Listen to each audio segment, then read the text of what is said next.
कि पॉलीमर बनाने की प्रक्रिया, मोनोमर से पॉलीमर बनाने की जो प्रक्रिया है उसी को हम लोग पॉलीमराइजेशन बोले तो बहुलीकरण बोल देते हैं। नहीं निकला पानी मिलने में, है ना। जनरली दो लोग मिलते हैं तो पानी निकलता है, परंतु यहाँ पर पानी नहीं निकल रहा है, इसीलिए हम लोग कह रहे हैं एडिशन होमोपॉलीमर। आप इसको गर्म करोगे इसका मतलब कि तो ये पिघलना शुरू हो जाएंगे, परंतु ये जैसे ही ठंडे होंगे ये हार्डर हो आपको एक पॉलीमर दिख गया। कैसा पॉलीमर दिख गया? आप जब ब्रश करने जा रहे हो, ब्रश का जो रेशा है वो फाइबर का एग्जाम्पल हो गया भाई। ठीक है भाई, प्रकृति में बहुत सारे एलिमेंट्स और जो मॉलिक्यूल्स हैं वो पाए जाते हैं, उन्हीं से मिलकर हमारे पास ये जो इतनी बड़ी प्रकृति है, इतने बड़े जो वातावरण है वो बना हुआ है। आप अगर हवा में हो तो यहाँ पर ही बहुत सारे अणु परमाणु मॉलिक्यूल्स घूम रहे हैं। अगर आप जमीन पर खड़े हो तो वो जमीन भी बहुत सारे तत्वों से मिलकर बना हुआ है। हम लोग देखते हैं कि कुछ तत्व जब आपस में मिल जाते हैं तो हम लोग उसको बोल देते हैं कि भाई वो मॉलिक्यूल बन गए, और उन्हीं मॉलिक्यूल्स से अगर किसी प्रकार की कुछ क्रियाएं करा दी जाएं तो कुछ नई चीज़ का निर्माण हो जाता है। उसी को आज इस वीडियो में हम लोग देखने वाले हैं, जिसका नाम है पॉलीमर। जनरली यहाँ पर होता क्या है कि कुछ छोटे मोटे सिंपल और रिएक्टिव मॉलिक्यूल्स होते हैं जिन पर उच्च दाब और उच्च ताप यानी कि हाई टेम्परेचर और हाई प्रेशर देकर इनके साथ कुछ काम कराया जाता है।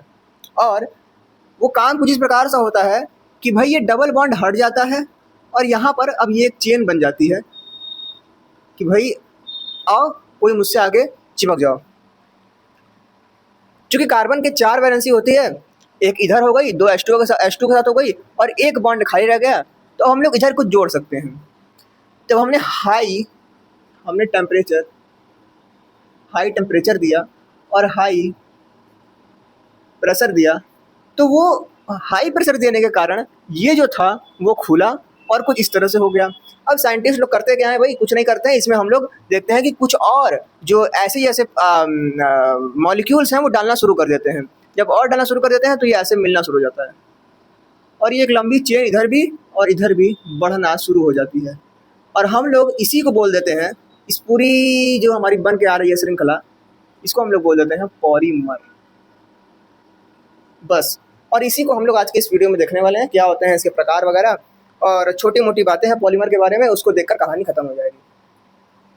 यहाँ पर सबसे पहले जो बात थी हमारी कि भाई हमने यहाँ पर हाई टेम्परेचर दिया और हाई प्रेशर दिया, क्या बिना हाई टेम्परेचर और हाई प्रेशर दिए ये काम नहीं हो सकता? क्योंकि भाई अगर हम लोग बात करें पेड़ पौधों में, तो पेड़ पौधों में भी हमारे पास पॉलीमर वगैरह पाया जाता है। जैसे कि उसमें एक पॉलीमर पाया जाता है जहाँ के मतलब ऐसे जब सीधी श्रृंखला देखने को मिलती है, उसको कहते हैं सेल्यूलोज। तो सेल्यूलोज भी एक प्रकार का पॉलीमर है, तो वहाँ पर थोड़ी हाई टेम्परेचर और हाई प्रेशर देकर काम किया गया होगा। तो वहाँ पर हमारे पास काम करते हैं कुछ एंजाइम्स, और वो एंजाइम एक प्रकार के उत्प्रेरक की तरह काम करते हैं, और वही उत्प्रेरक आगे चलकर पॉलीमर बना देते हैं।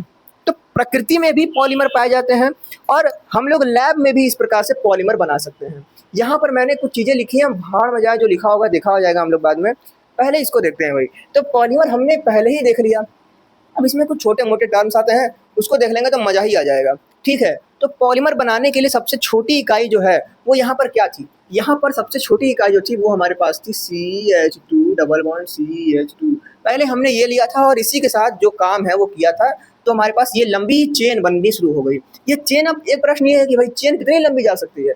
चेन की बात करें तो भैया लाखों तक जा सकती है यार, कितना डालोगे, डालते जाओ ऊपर से डालते जाओ, ये टूट गया है बस डालते जाओ ऊपर से, है ना, और डालते जाओ, ये चीज़ तो वो बढ़ती रहेगी। सो यहाँ पर हम लोग देख रहे हैं कि यहाँ पर हजारों लाखों की होती है और इसका वेट भी जो है वो नॉर्मल मॉलिक्यूल्स के मुकाबले बड़ा होता है। तो ये यहाँ पर क्या है, ये बहुत बड़ा एक पूरा एक कंपाउंड है, बहुत बड़ा कंपाउंड। ठीक है, सो मैंने ये बोला कि भैया इसको बनाने के लिए इसका यूज़ हुआ, तो किसी भी पॉलीमर को बनाने के लिए जो सबसे छोटी इकाई की ज़रूरत पड़ती है उसी को हम लोग बोल देते हैं भैया मोनोमर।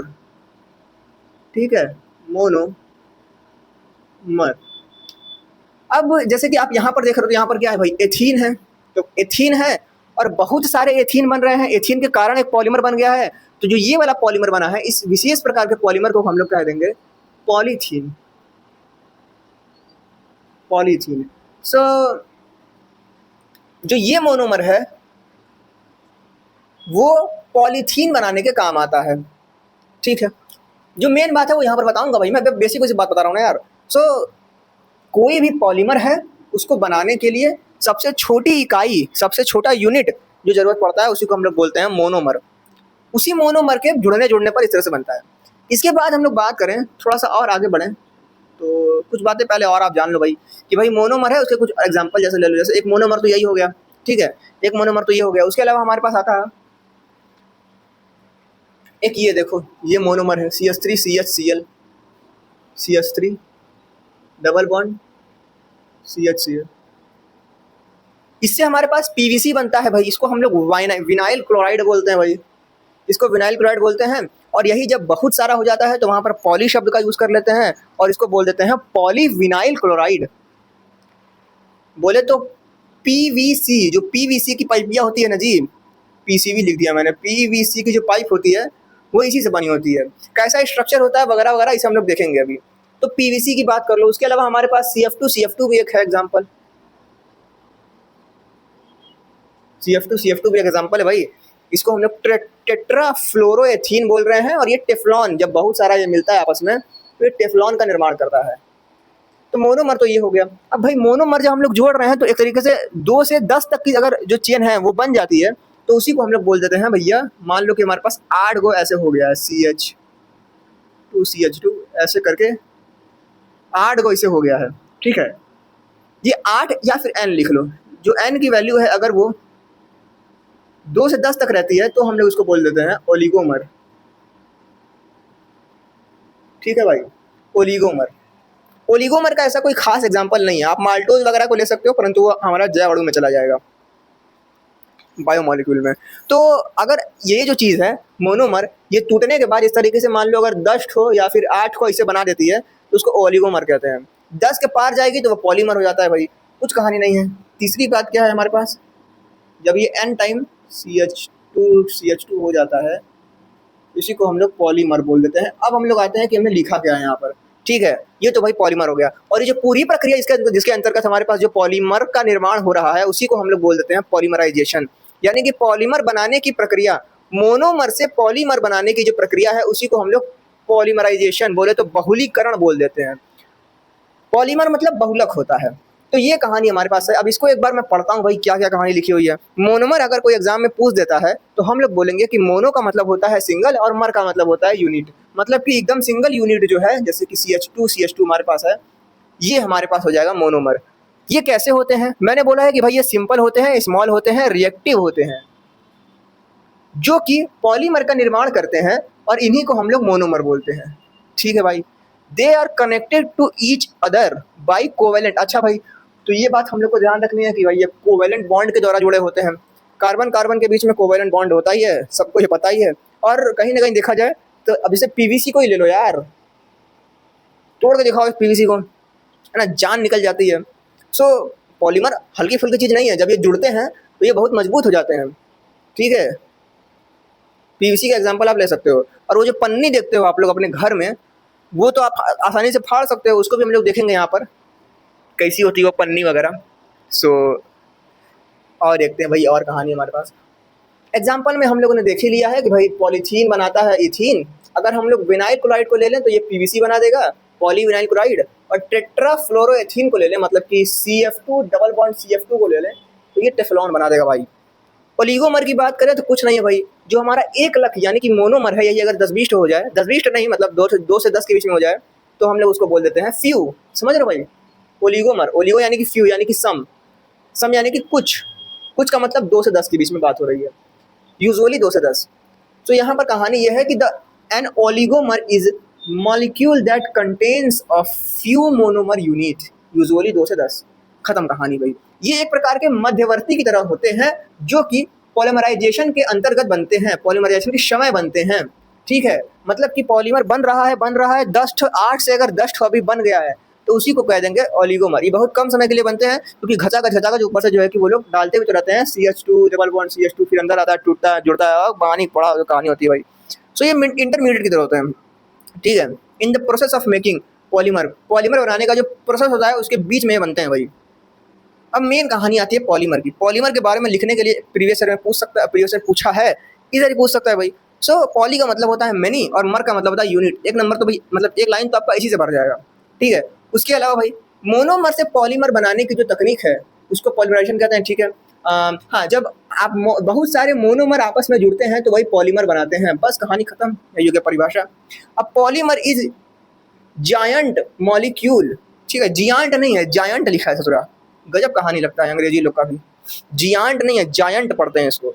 जायंट यानी कि हम लोग कह सकते हैं बड़े बड़े लेवल पर। मैक्रो मॉलिक्यूल, बड़ा molecule, having a very high molecular mass. Polymer क्या है भाई? ये जायंट मॉलिक्यूल है जो कि बहुत ही हाई मॉलिक्यूलर मास रखता है, ठीक है। दूसरी भाषा में, आप सबसे आसान भाषा यह है कि भाई जब बहुत सारे मोनोमर को आपस में मिला देते हैं तो पॉलीमर बन जाता है, और इनका जो हमारे पास वेट वगैरह है वो अधिक होता है, हाई मॉलिक्यूलर मास होता है, ये सब कहानी है। तो बात जो याद रखनी है वो यही रखनी है कि भाई बहुत सारे मोनोमर आपस में जुड़े और पॉलीमर बन गए। भाई आप अपने आसपास कुछ भी देख लो यार, मेरे पास देखो ये गिलास है, ये भी प्लास्टिक का गिलास है यार, तो ये भी कहीं ना कहीं पॉलीमर ही हो, गंदा भी हो गया, इसको धोना पड़ेगा। तो भाई ये सब कहानी है, ठीक है। हर जगह आपके पॉलीमर है यार। और मैंने बोला कि भाई यहाँ से यहाँ तक आने की जो प्रक्रिया है उसी को हम लोग पॉलीमराइजेशन बोलते हैं, ठीक है। तो पॉलीमराइजेशन की कहानी भी हमारे पास कंफर्म हो गई कि polymers are formed by linkage, जुड़ने पर फॉर्म होते हैं large number of small and repeating structure units called monomer. Monomer के लार्ज नंबर ऑफ जो मॉलिक्यूल्स हैं वो आपस में जुड़ने पर पॉलीमर का निर्माण करते हैं, और ये आपस में कोवेलेंट, स्ट्रॉन्ग कोवेलेंट बॉन्ड के द्वारा जुड़े होते हैं एक रेगुलर पैटर्न में। वह रासायनिक प्रक्रिया जिसके द्वारा मोनोमर्स को कन्वर्ट किया जाता है पॉलीमर में, उसी को हम लोग पॉलीमराइजेशन बोलते हैं। So now we say that कि the chemical process by which monomer are converted into a polymer, it is called polymerization. तो पॉलीमराइजेशन हमने पढ़ लिया, पॉलीमर पढ़ लिया, मोनोमर पढ़ लिया, ओलिगोमर पढ़ लिया। इतना खत्म होने के बाद अब पॉलीमर के बहुत सारे प्रकार हैं।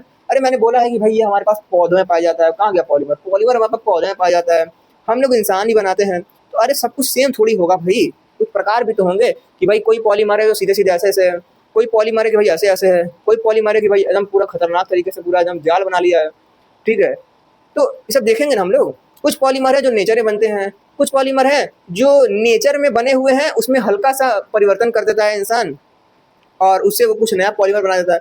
तो कहानी है, देखेंगे कहानी बाद। चलो मिटाता हूँ इसको, फिर उसके बाद मैं इसके क्लासिफिकेशन पर बात करता हूँ भाई।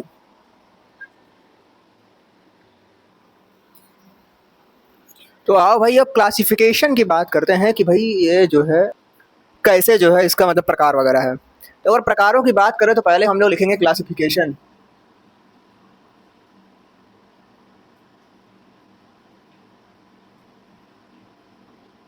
क्लासिफिकेशन, तो क्लासिफिकेशन जो है इसकी बहुत प्रकार से करी जा सकती है। अगर हम लोग बात करें कि भाई इसके सोर्स के आधार पर, अगर इसकी क्लासिफिकेशन की बात करें कि भैया इसके स्रोत के आधार पर या फिर बेस्ड ऑन सोर्स कि भाई कहाँ से आया है, तो कुछ तो पॉलीमर हम लोग को देखने को मिलेंगे जो कि हमारे पास एकदम नेचुरल होते हैं, ठीक है। नेचुरल में मैं कैसे लिखूँ यहाँ पर, इसको मैं जो है कि बड़ा बड़ा दिक्कत है। मैं इसको करता हूँ कि भाई इसको जो है ऐसे लिखूँ कि मतलब बढ़िया सबको समझ में आ जाना यार। चलो ऐसे कर देता हूँ मैं, चल भाई अब यहाँ सही रहेगा, ठीक है। चलो सो पहला हमारे पास देख सकते हैं भाई नेचुरल।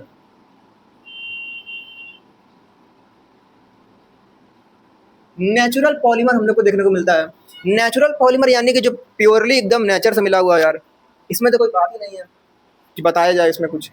नेचुरल पॉलीमर में भैया अगर आप प्रोटीन को ले सकते हो, प्रोटीन को ले लो, सेल्यूलोज को ले लो भाई, उसके अलावा आप इसके अलावा और क्या ले सकते हो? अरे भाई रबड़ को ले लो यार, रबड़ सबको पता है यार। तो जो प्रोटीन वगैरह बनता है हमारे शरीर में एमिनो एसिड के द्वारा, प्रोटीन भी एक लंबी चेन होती है, वो भी एक प्रकार का पॉलीमर होता है। सेल्यूलोज पौधों में पाया जाता है, वो भी पौधों में जैविक तौर पर बनता है, जैव उत्प्रेरकों जिसको कि हम लोग एंजाइम बोल सकते हैं, उसके द्वारा बनता है। तो ये प्योरली जो हमारे पास 100% नेचर में बिना किसी कृत्रिम मानव के किसी प्रकार के हस्तक्षेप, बिना हस्तक्षेप के बनाए जाते हैं, वो सब नेचुरल पॉलीमर होते हैं जो एकदम प्योरली नेचर में होते हैं। प्रोटीन की बात हो गई, सेलुलोज की बात हुई, रबड़ की बात को तो कहना ही क्या, उसी के फटने पर तो जनसंख्या इतनी बढ़ रही है भाई, है ना। तो रबड़ की बात करें तो आप जिस रबड़ को सोच रहे हो, हाँ वो रबड़ भी लगभग आप कह सकते हो कि बहुत सारे वो वाले रबड़ जो होते हैं वो नेचुरल पॉलीमर से ही बने होते हैं। उसके अलावा इसमें एक और कैटेगरी होती है, वो अभी हम लोग आगे देखेंगे, जिसे बताऊंगा कि भाई वो वाला रबड़ जो होता है जिसकी बात आप कर रहे हो, सोच रहे हो इसके बाद, तो वो नेचुरल पॉलीमर भी होता है और एक और पॉलीमर है वो भी होता है, बताऊंगा क्या होता है भाई। सो रबड़ की बात करें तो रबड़ भी जो हमारे पास नेचुरल वाला रबड़ होता है, नेचुरल, उसको आप यहाँ पर ले सकते हो। हम लोग आगे बढ़ें तो नेचुरल के बाद हमारे पास आता है कुछ ऐसे पॉलीमर जो कि नेचुरल भी होते हैं और एक तरीके से कृत्रिम भी होते हैं, उसको हम लोग बोलते हैं सेमी सिंथेटिक पॉलीमर। तो भाई सेमी सिंथेटिक पॉलीमर, इसमें क्या होता है भाई, ये हमारे पास हाफ नेचुरल होते हैं। मान लो हमारे पास रबड़ लिया, रबड़ में हम लोगों ने मान लो बाहर से कुछ सल्फर मिला दिया, है ना, सल्फर मिला दोगे तो वो टायर और रबड़ बन जाता है। तो होता क्या है भाई, half natural plus half synthetic, half modified लिख लो भाई, मॉडिफाइड, ठीक है। सो यहाँ पर हम लोग देखते हैं कि जो पॉलीमर है वो नेचर के द्वारा तो प्राप्त होता है, परंतु उसको हम लोग पूरी तरह नेचर के प्राप्त नहीं कर सकते हैं। नेचर से प्राप्त करके उसमें हम लोग सल्फर मिला दिए हैं, तो उसमें हमारा भी हाथ है उस पॉलीमर के बनने में जो बना हमारे पास, और वो नेचर का भी हाथ है। उसके अलावा मतलब कुछ एग्जांपल ले लो पहले तो भाई, उसके बाद आगे बढ़ेंगे हम लोग। कुछ खास नहीं है यार, फटाफट फटाफट खत्म करते हैं यार। हाफ नेचुरल हो गया, और उसके बाद हाँ जैसे कि हमारे पास रबड़, टायर, टायर टायर ऐसे लिखा था बे, टायर हिंदी में लिख देता हूँ मैं, टायर, ठीक है। टायर का जो रबड़ होता है वो इससे बना होता है, ठीक है। उसके अलावा हम लोग बात करें, हाँ टायर का रबड़ जो है उसको हम लोग बोलते हैं वुल्केनाइज्ड रबड़, वुल्केनाइज्ड रबड़।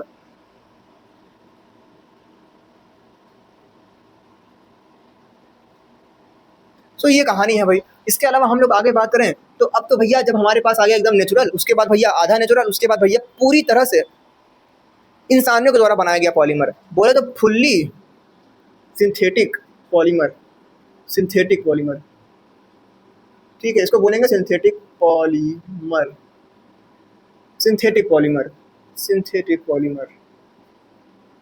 इसमें हम लोग बात करें तो ये फुल्ली मेड बाई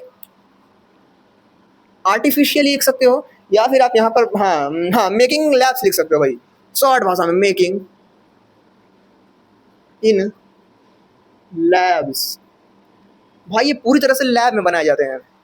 एग्जाम्पल की बात करें तो हमारे पास जितना प्लास्टिक वगैरह है, नायलॉन, सिंथेटिक रबड़, सब। सो प्लास्टिक्स को ले लो भाई, भाई मैंने गिलास दिखाया था आपको प्लास्टिक का, है ना, प्लास्टिक को ले लो, जैसे कि हमने वहाँ पर अभी पॉलीथीन बनाया था, तो वो भी तो भाई हमने उच्च ताप और उच्च दाब पर किया था काम। सिंथेटिक रबड़ ले लो, synthetic rubber.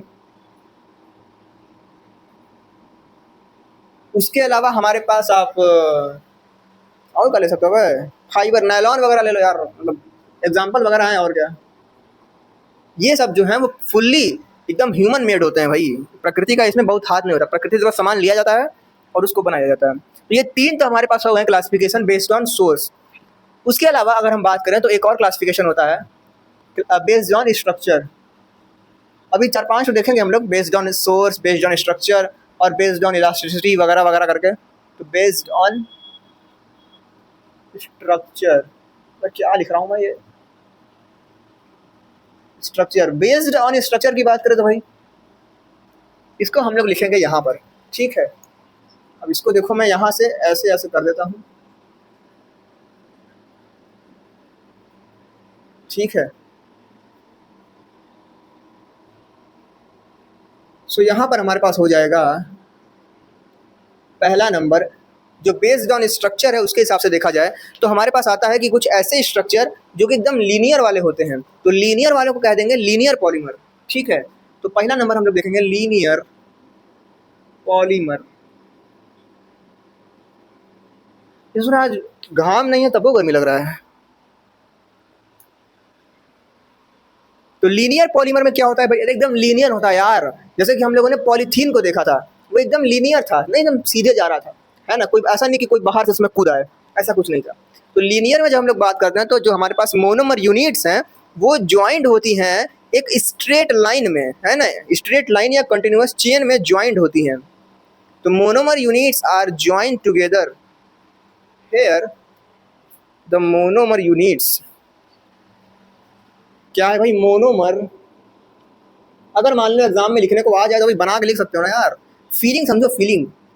Monomer units are joined straight continuously। सही लिखा है अंग्रेजी, सही लिखा है। तो इस पे हम लोग कह देंगे कि भाई लीनियर पॉलीमर है। लीनियर पॉलीमर दिखता कैसा होगा यार, दिखता होगा, मैं बताऊंगा, उधर लिखूँ कहाँ लिखूँ मैं, चलो बाद में दिखाऊंगा कैसा दिखता होगा। तो लीनियर पॉलीमर की बात करें तो ये हो गया। यहाँ पर सबसे बड़ी बात होती है कि भाई ये एकदम वेल पैक्ड होता है, मतलब समझो ना यार कि मान लो ये एक चेन बन गया ऐसे करके, उस चेन के ऊपर एक चेन और ऐसे बन गया, एक चेन और ऐसे बन गया, ठीक है।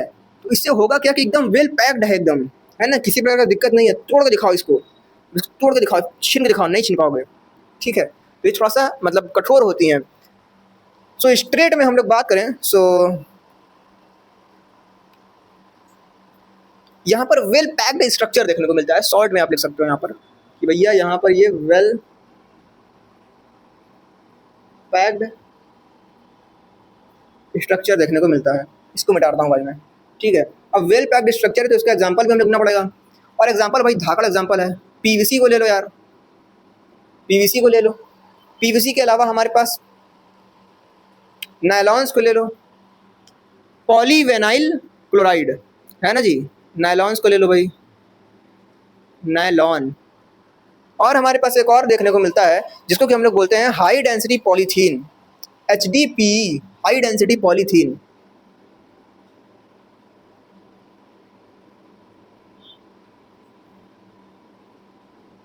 हाई डेंसिटी पॉलीथीन बोले तो हम लोग बोलते हैं हाई डेंसिटी पॉलीएथीन, HDPE। इन सब में अगर हम लोग कॉमन बात करें तो इनका टेम्परेचर, इनका जो बॉइलिंग पॉइंट और मेल्टिंग पॉइंट अगर आप बात करो बहुत हाई रहेगा। इसकी जो डेंसिटी रहेगी भाई, डेंसिटी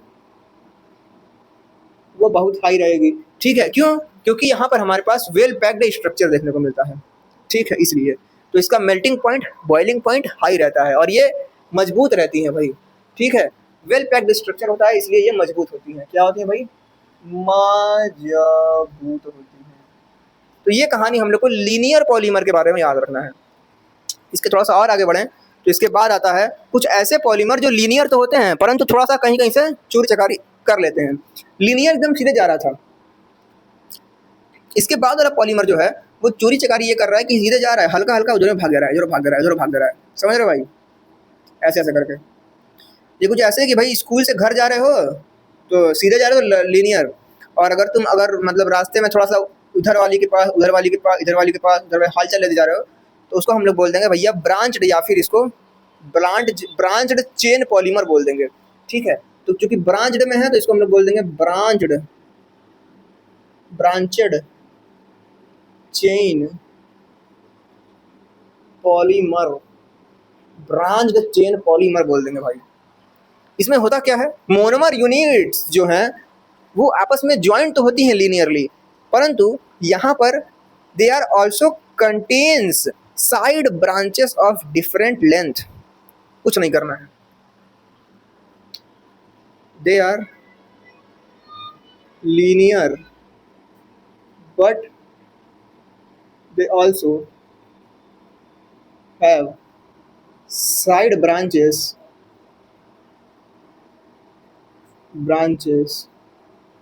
of, ऐसा मतलब चित्र बनाया जाएगा हम लोग, हालांकि मैं लास्ट में चित्र बनाऊंगा।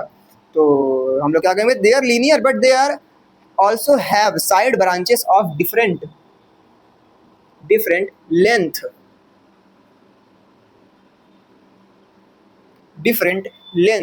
इससे होगा क्या भाई, इससे यहाँ पर जो रैंडम ब्रांचेस बन जा रही हैं इसके कारण इनका जो मेल्टिंग पॉइंट है और इसका जो स्ट्रेंथ है वो थोड़ा सा लेस हो जाता है। सो मेल्टिंग पॉइंट लेस, जो हमारे पास मजबूती है, स्ट्रेंथ, वो थोड़ा कम हो जाएगी। एग्जाम्पल की बात करें तो, अरे भाई चक्कर छोड़ी चकारी कर रहा है ना यार। अरे भाई कॉलेज से स्कूल, अरे कॉलेज से स्कूल कर रहा हूँ, घर से स्कूल तुम सीधे जा रहे हो तो तुम मजबूत आदमी बनोगे ना यार आगे चल के। और तुम घर से स्कूल जा रहे हो, एक दो तीन चार पाँच पाँच जगह जाके तुम पता नहीं क्या करके आ रहे हो, समझ रहे हो भाई। एक तो यहाँ भी दौड़ और दो घुस गए हो, ठीक है। तो मतलब समझ रहे हो भाई, बेकार है फ्यूचर। तो इसमें हमारे पास मजबूती थोड़ी कम हो जाती है। एग्जाम्पल्स की बात करें तो हमारे पास हम देख सकते हैं, जो प्लास्टिक की थैली हम लोग घर में यूज़ करते हैं ना, ऐसे ऐसे खींचो तो फट जाएगा, वो वाला प्लास्टिक का थैली इसी का एग्जाम्पल होता है, जिसको कि हम लोग बोलते हैं low density polyethylene. Low density polyethylene, density polyethylene, इसको हम लोग लो डेंसिटी पॉलीएथीन भी बोल सकते हैं। ये घर वाला जो प्लास्टिक यूज़ करते हैं वो है। उसके अलावा हम लोग यहाँ पर ग्लाइकोजन को भी ले लेते हैं भाई, ग्लाइकोजन को भी ले लेते हैं, ठीक है। ये ग्लाइकोजन के बाद मैंने क्या कर दिया है, कुछ नहीं किया है, ग्लाइकोजन को भी इसमें ले सकते हैं एग्जाम्पल के तौर पर यार। तो एक तो हमने देखा कि भाई सीधे चल रहा था, सीधे कॉलेज जा रहा था घर से। दूसरा वाला हमने देखा कि भाई ब्रांच बना ले रहा है। तीसरा वाला जो है वो ब्रांच नहीं बना रहा है, वो पूरा चेन बना ले रहा है भाई। यहाँ से घुस जा रहा है, फिर ऐसे घुस जा रहा है भाई, फिर ऐसे उधर से उधर घुस जा रहा है, तो वो मच्छरदानी बना ले रहा है, ठीक है। तो तीसरा वाला जो है वो 3D नेटवर्क बना ले रहा है, बोले तो क्रॉस लिंक्ड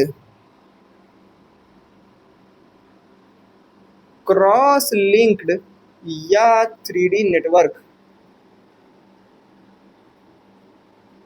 पॉलीमर,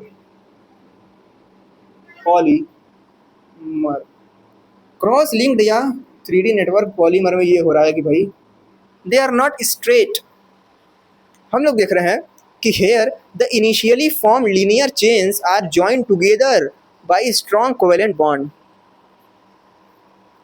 तो इसको शॉर्ट में हम लोग ऐसे लिख सकते हैं कि यहाँ पर initially formed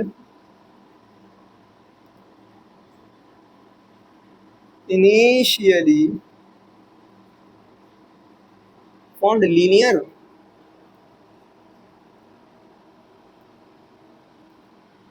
initially formed linear chains are joined together, form linear chains are joined together and make 3D network. अरे यार मैं इंग्लिश लिख रहा हूँ, क्या लिख रहा हूँ, ठीक है। 3D नेटवर्क, इसके कारण होता क्या है ना यार, कि मतलब ऐसे समझो ना यार कि मतलब ये ऐसे एक है, एक पॉलीमर बना, फिर ये पॉलीमर बन गया, फिर ये मान लो ऐसे आके ऐसे हो गया, फिर उधर से हो गया, ऐसे करते करते करते करते करते गजब पूरा एक जाल बन जा रहा है, ठीक है। तो ये पॉलीमर कोई सीधी पॉलीमर नहीं है, ये पूरा एक जाल बन जा रहा है, क्रॉस लिंक्ड हो जा रहा है यार। इसके कारण होता क्या है ना कि आपस में खतरनाक तरीके से बन जाते हैं। बन जाने के कारण जब इसको आप लोग गर्म करोगे ना, जल्दी जर्बा नहीं करेंगे, या फिर आप कह सकते हो कि इसको गर्म करने पर, बहुत हाई टेम्परेचर देने पर ये जलेंगे, परंतु ये गलेंगे नहीं। गलने के लिए ज़रूरी बात ये होती है, गलने के लिए ज़रूरी बात ये होती है कि भाई कम से कम इसके जो बंध हैं वो टूटें, और टूटने के बाद ये अपने आप से लुढ़कते हुए एकदम पानी बन जाए। परंतु ये पानी बन ही नहीं सकता यार, एकदम खतरनाक तरीके से ये एकदम पूरा ऐसे ऐसे करके पूरा वो जुड़ा हुआ है आपस में, है ना। तो जब इसको बहुत ज़्यादा टेम्परेचर दिया जाएगा तो ये एकदम बॉन्ड टूट फूट के राख बन जाएगा, परंतु ये जो है मेल्ट नहीं होगा। इसका उपयोग किया जाता है, कुकरा का जो हैंडल नहीं होता है, कुकर का हैंडल, उसमें यूज़ किया जाता है भाई। सो यहाँ पर हम लोग एग्जाम्पल लिख सकते हैं, भाई बैकेलाइट, ठीक है, बैकेलाइट। अरे भाई कुकर के जो हैंडल नहीं होता है करक्का वाला, उसी को बात हो रही है। उसके अलावा हम लोग मेलामाइन का बात कर सकते हैं यार, मेलामाइन। इसके अलावा हम लोग बात कर सकते हैं, बड़ी खतरनाक नाम है इसका, नाम है यूरिया फॉर्मेल्डिहाइड रेजिन। ये भी ऐसे एग्जाम्पल है, याद रखने में क्या जाता है।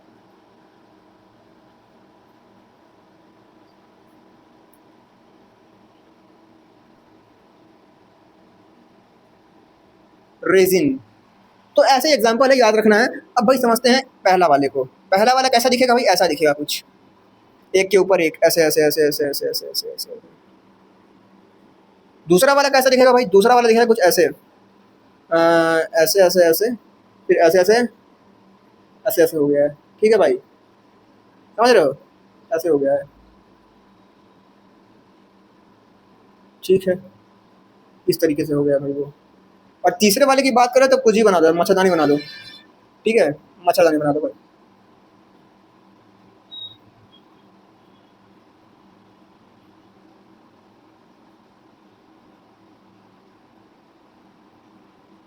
ले भाई यार, तो ये हमारे पास बन गया तीनों। तो ये हमने देखा बेस्ड ऑन सोर्स पर और बेस्ड ऑन स्ट्रक्चर पर, प्रकार वगैरह इसके। आगे बढ़ते हैं यार, अब इतना का आप लोग स्क्रीनशॉट जो लेना है वो ले लो।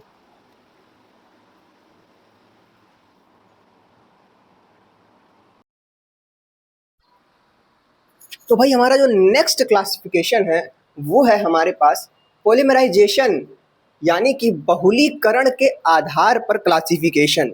इसमें क्या करना है भाई, इसमें भी कुछ नहीं करना है, वही चीज़ है कि कुछ प्रकार रहेंगे, उन्हीं के आधार पे आप रट लोगे और क्या। पॉलीमर बनने की जो प्रक्रिया है उसी को हम लोग पॉलीमराइजेशन कह रहे हैं। और पॉलीमराइजेशन की प्रक्रिया के आधार पर इसको बांट दिया गया है दो भागों में। एक तो हमारे पास कहा जा रहे हैं कि भाई एडिशन पॉलीमर, और दूसरा क्या जा रहे हैं कंडेंसेशन पॉलीमर। तो हमारे पास यहाँ पर अगर हम बात करें पॉलीमराइजेशन के आधार पर तो दो प्रकार से हैं। एक तो हमारे पास भाई एडिशन है। अब इसका मतलब क्या होता है बताऊंगा यार, कहाँ है इतना परेशानी। अब जो कंडेंसेशन, कंडेंसेशन, कंडेंसेशन। एडिशन में क्या होता है भाई, अरे एडिशन में दो चीज़ों को जोड़ा जाता है। मान लो दो चीज़ें जुड़ी और जुड़कर एक पॉलीमर बना दिया, कहानी खत्म। कंडेंसेशन का मतलब होता है भाई पानी निकले, पानी निकले, या फिर मान लो कुछ और निकल जाए, कुछ और निकल जाए, और निकले। ठीक है, कुछ और निकल जाए तो उसको कंडेंसेशन, मतलब हिंदी में तो उसको संघनन कहेंगे। तो संघनन में हम लोग पढ़ते हैं ना भाई कि पानी निकलता है। सो यहाँ पर भी वही काम है, यहाँ पर भी हम लोग दो चीज़ों को जोड़ेंगे और उसके फलस्वरूप कुछ पॉलीमर बनेगा। ठीक है, और वो पॉलीमर जो है उसके साथ साथ हमारे पास H2O भी निकलेगा। तो यहाँ पर कुछ निकलता नहीं है, यहाँ पर बस बन जाता है। यहाँ पर भाई पानी नहीं निकलता है, कुछ नहीं निकलता है। ठीक है, निकलता नहीं कुछ। यहाँ पर मैंने अंग्रेजी में लिख ही दिया, यहाँ पर शॉर्ट में बता रहा हूँ भाई, कुछ निकलता नहीं है। ठीक है, कुछ नहीं निकलता है भाई, चलो भाई यहाँ पर भाई निकलता है। आगे अगर बात करें तो एडिशन में भी हम लोग दो तरीके से पढ़ेंगे। एक एडिशन ऐसा पढ़ेंगे जहाँ पर कि ये दोनों सेम सेम हो और कुछ बन जाएगा। एक और एडिशन पढ़ेंगे जहाँ पर कि हम लोग देखेंगे कि एक कुछ हो और दूसरा कुछ और हो और मिलने पर पॉलीमर बन जाए। ठीक है, तो जब हम लोग दो अलग अलग चीज़ों को पढ़ेंगे तो हम लोग उसको बोल देंगे यहाँ पर एडिशन कोपॉलीमर। अगर सेम सेम चीज़ों को बोलेंगे जोड़ेंगे तो एडिशन होमोपॉलीमर बोल देंगे भाई। कुछ नया है नहीं, बस वही चीज़ें हैं। मतलब इतना तो भाई हम लोग पढ़ते ही रहते हैं। सो कहानी कुछ नहीं है। पॉलीमराइजेशन के आधार पर अगर वर्गीकरण करना है तो एडिशन, कंडेंसेशन। एडिशन के अंतर्गत दो चीज़ों को मिलाने पर एक पॉलीमर बन जाता है, कुछ निकलता नहीं है। एडिशन को हम लोग दो भागों में बांट देते हैं, एक एडिशन होमोपॉलीमर, एक हमारे पास होता है एडिशन कोपॉलीमर। होमो में ये होता है कि दोनों सेम सेम होते हैं और मिलाने पर एक पॉलीमर बन जाता है। यहाँ पर हमारे पास दो अलग अलग चीज़ें हैं, मिलाने पर पॉलीमर बन गया, कहानी एडिशन की खत्म। एग्जाम्पल वगैरह देकर यहाँ पर हम लोग इसको खत्म कर देंगे। कंडेंसेशन में हम लोग देख रहे हैं कि भाई दो चीज़ें मिल रही हैं, कुछ भी मिले, सेम मिले, अलग मिले, कुछ भी मिले, जनरली अलग ही अलग मिलेंगी। अलग अलग मिलने पर हमारे पास क्या हो रहा है कि भाई पॉलीमर बन रहा है और पानी निकल रहा है भाई। कंडेंसेशन से पानी निकल रहा है। ठीक है, कंडेंसेशन लिखा है भाई, गलत मत समझना इसको। ठीक है, और अगर ट्रिक निकालना है तो आप वो भी निकाल सकते हो कि भाई पानी जहाँ निकलता है उसी को कह देंगे कंडेंसेशन। ठीक है, दूसरी भाषा में आप समझ सकते हो मैं क्या कहना चाहता हूँ। तो भाई यार यहाँ पर मैं लिख रहा हूँ नोट्स वगैरह, वैसे ही मतलब मैंने लिखा था। अभी मैं भी यही टॉपिक पढ़ रहा हूँ। मैंने कहा चलो वीडियो बना देते हैं यार, क्या दिक्कत है। मेरा तो है ही भाई कि भाई पहले पढ़ो उसके बाद वीडियो बना दो, ताकि वो हमेशा हमेशा के लिए भविष्य के गर्भ में समायोजित हो जाए। The classification into two type, एक एडिशन पॉलीमर और एक कंडेंसेशन पॉलीमर। तो एडिशन में हम लोग अगर अंग्रेजी में बोले तो ये जो है फॉर्म होते हैं, these are formed by the, ये फॉर्म होते हैं किसके द्वारा, रिपीटेड एडिशन ऑफ मोनोमर, एक लक के योगात्मक अभिक्रिया के द्वारा। मॉलिक्यूल्स, मोनोमर मॉलिक्यूल्स, पोसेसिंग वो मोनोमर जो कि पोजेसिंग मतलब रखते हैं, जो कि पोजेस रखते हैं डबल या triple bond without the loss of any small molecule. मतलब कि भैया कुछ लॉस वॉस नहीं होने वाला है, सब कुछ एकदम मिल जाएगा। ठीक है, यहाँ पर यही बात हो रही है। डबल ट्रिपल बॉन्ड भी रखेंगे ये लोग, और विदाउट किसी प्रकार के चीज़ को लॉस किए। जैसे कि यहाँ पर पानी निकल रहा है ना, यहाँ पर पानी नहीं निकलेगा, तो वही बात वहाँ पे हो रही है अंग्रेजी भाषा में। Here the molecular formula of polymer is exact multiple of the monomer unit। यहाँ पर आप लोग देखोगे तो क्योंकि यहाँ पर कुछ निकला तो है नहीं, तो जो बनेगा वो क्या बनेगा भाई, 2 टाइम्स बन जाएगा ऐसे करके, है ना, दोनों मिल जाएगा तो एस एस मिलेगा तो 2 टाइम्स बन जाएगा इस तरीके से। वही बोले multiple, exact multiple of monomer unit. अब भाई मोनोमर समझ ही लिए हैं, ये जो एस है इसी को मोनोमर बोल रहे हैं, तो ये हम लोग समझ सकते हैं, थोड़ा सा ऐसा ही बस चीज़ें हैं। मेन तो हमारे पास रिएक्शन होने वाला है, रिएक्शन याद हो गया तो भाई मतलब कहानी में नंबर हमारे पास हो जाता है, मतलब आ जाएगा नंबर भाई। तो एडिशन होमोपॉलीमर में हमने क्या देखा है, एडिशन होमोपॉलीमर में हम ये देखते हैं कि भाई दो सेम चीज़ों को मिलाने पर कुछ बन जाता है। अगर आप हमारे पास बात करो तो यहाँ पर मैंने लिख भी दिया कि भाई these are formed by the only one type of monomer unit. So ये हम लोग को ध्यान रखना है कि भाई दो सेम चीज़ें हैं। एग्जाम्पल सबसे मेन जान होता है किसी भी टॉपिक का, तो एग्जाम्पल की अगर हम लोग बात करें तो पॉलीथीन जो आप बनाते हो ना उसी को बना दो, अभी हम लोग देखा भी था, तो पॉलीथीन बना दो, काम खत्म हो जाएगा। पॉलीथीन कैसे बनता है भैया, हम लोग लेते हैं ethene, CH2 double bond CH2, हम लोग कराते हैं इसका पॉलीमराइजेशन। कौन सा पेन आ गया,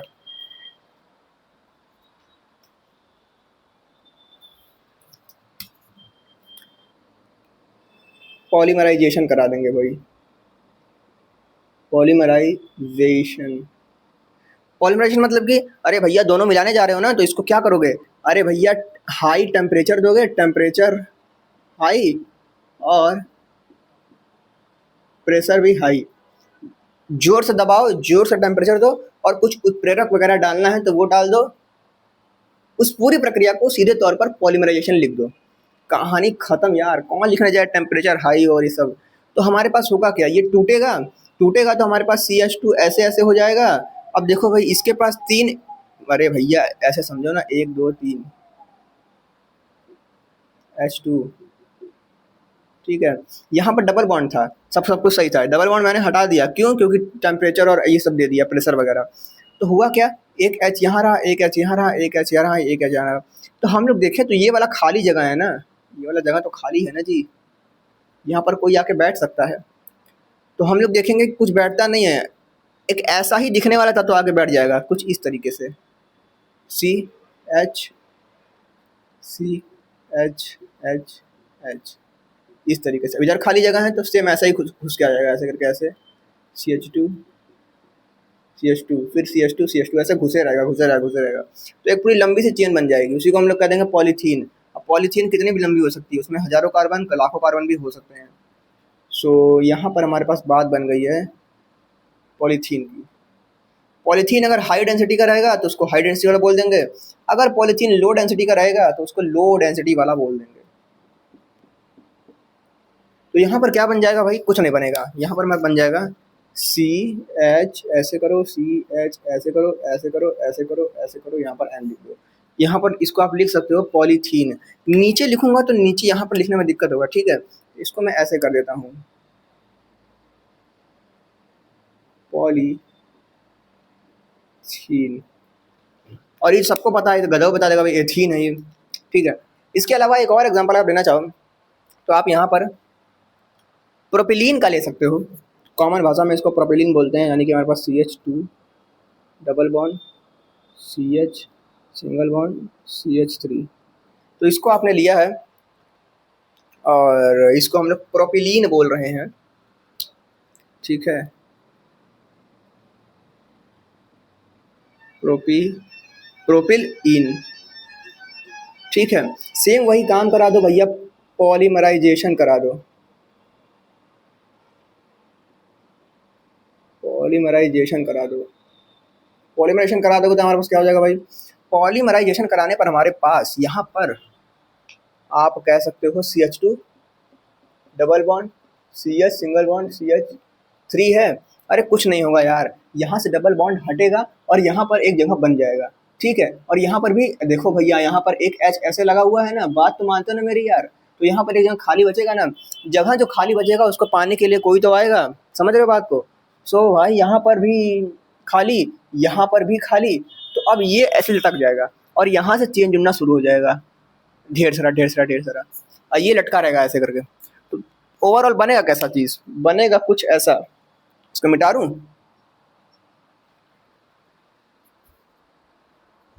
ये बन जाएगा कुछ, बता रहा हूँ कैसा बनेगा।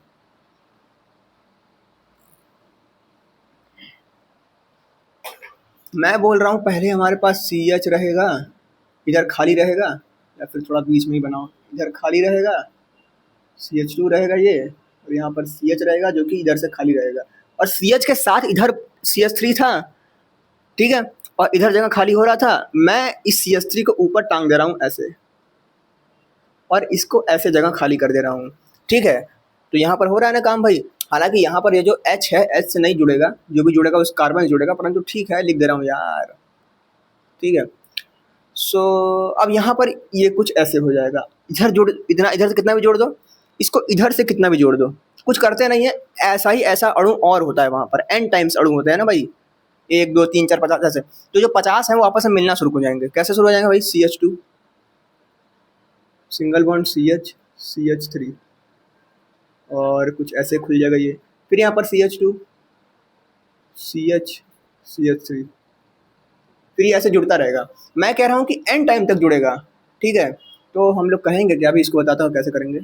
यहाँ पर CH CH3 CH2 ऐसे करके मैं कह रहा हूँ कि भाई 1 2 3 4 है, ऐसे बढ़ता रहेगा, 5 6 7 8 10 20 11।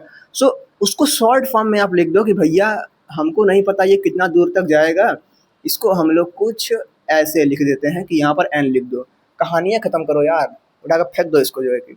तो हम लोग क्या करेंगे भाई, कुछ नहीं करेंगे, इस CH को ऊपर ऐसे घुसा देंगे, इधर से लाइन खाली कर देंगे। तो हो क्या जाएगा यहाँ पे, ऐसे कर दो इसको, ऐसे करो, CH2 रहेगा यहाँ पर, डबल बॉन्ड हट जाएगा क्योंकि हाई टेम्परेचर और हाई प्रेशर वगैरह देने के कारण, कुछ प्रोडक्ट डालने के कारण। CH रहेगा यहाँ पर, CH रहेगा यहाँ पर, CH के कपार पे हमारे पास CH3 भी रहेगा, जगह यहाँ पर खाली रहेगा, और यहाँ पर n लिख दो, कहानी हमारी खत्म हो गई। यहाँ पर कुछ निकला नहीं निकला पानी मिलने में, है ना। जनरली दो लोग मिलते हैं तो पानी निकलता है, परंतु यहाँ पर पानी नहीं निकल रहा है, इसीलिए हम लोग कह रहे हैं एडिशन होमोपॉलीमर और एडिशन कोपॉलीमर, दोनों को मिला के बोल रहे हैं एडिशन पॉलीमर। और अगर हम लोग कंडेंसेशन की बात करेंगे तो पानी निकलेगा भाई। अगर हम लोग बात करें अगले एग्जाम्पल की, तो वो है एडिशन कोपॉलीमर। मैंने बोला था कि यहाँ पर हमने सेम चीज़ें मिलाई हैं ना, जैसे भाई इस ये है, अरे भाई समझो ना, ये एक चीज़ है, एक ये चीज़, सब सेम है यार, सेम। अगर ये अलग हो जाएगा तो उसी को कोपॉलीमर बोल देंगे। उसका एक एग्जांपल हम लोग देख रहे हैं यहाँ पर। पहले तो भाई मैं पढ़ देता हूँ मैं क्या बोल रहा हूँ। अंग्रेजी में मैंने बोला है ना कि भाई दो अलग अलग रहेंगे, हिंदी में बोला है अलग अलग रहेंगे, अंग्रेजी में इसको बोल देंगे the formed by the repeated addition of 2 और more different type of monomer. कहानी खत्म। ये क्या है मोनोमर, ये क्या है monomer, different type of monomer के मिलने पर हमारे पास जो प्रक्रिया होती है, जो पॉलीमर बनता है, उसी पॉलीमर को हम लोग बोल देंगे एडिशन कोपॉलीमर। एग्जांपल इसका है ब्यूना एस रबर। रबर हमारे पास जो है, इसका एग्जांपल अभी रिएक्शन करवाऊंगा मैं, रिएक्शन यहाँ पर जगह होगा तो करा दूंगा, या तो इधर लिख दूंगा। सो ये कैसे बनता है, ये बनता है हमारे पास 1,3-ब्यूटाडाइईन से और स्टाइरीन से। स्टाइरीन क्या होता है पता है नहीं, बता रहा हूँ क्या होता है भाई, जगह नीचे होगा तब लिखूंगा, नहीं तो फिर किराया लिखना पड़ेगा। जगह तो नीचे नहीं है, उतना पर्याप्त जगह नहीं है कि मैं लिख सकूं, फिर भी मैं नीचे ही लिखने की कोशिश नहीं कर सकता, ऊपर लिखना पड़ेगा। तो मैं एक काम करता हूँ, इस चीज़ को मैं यहाँ लिख देता हूँ,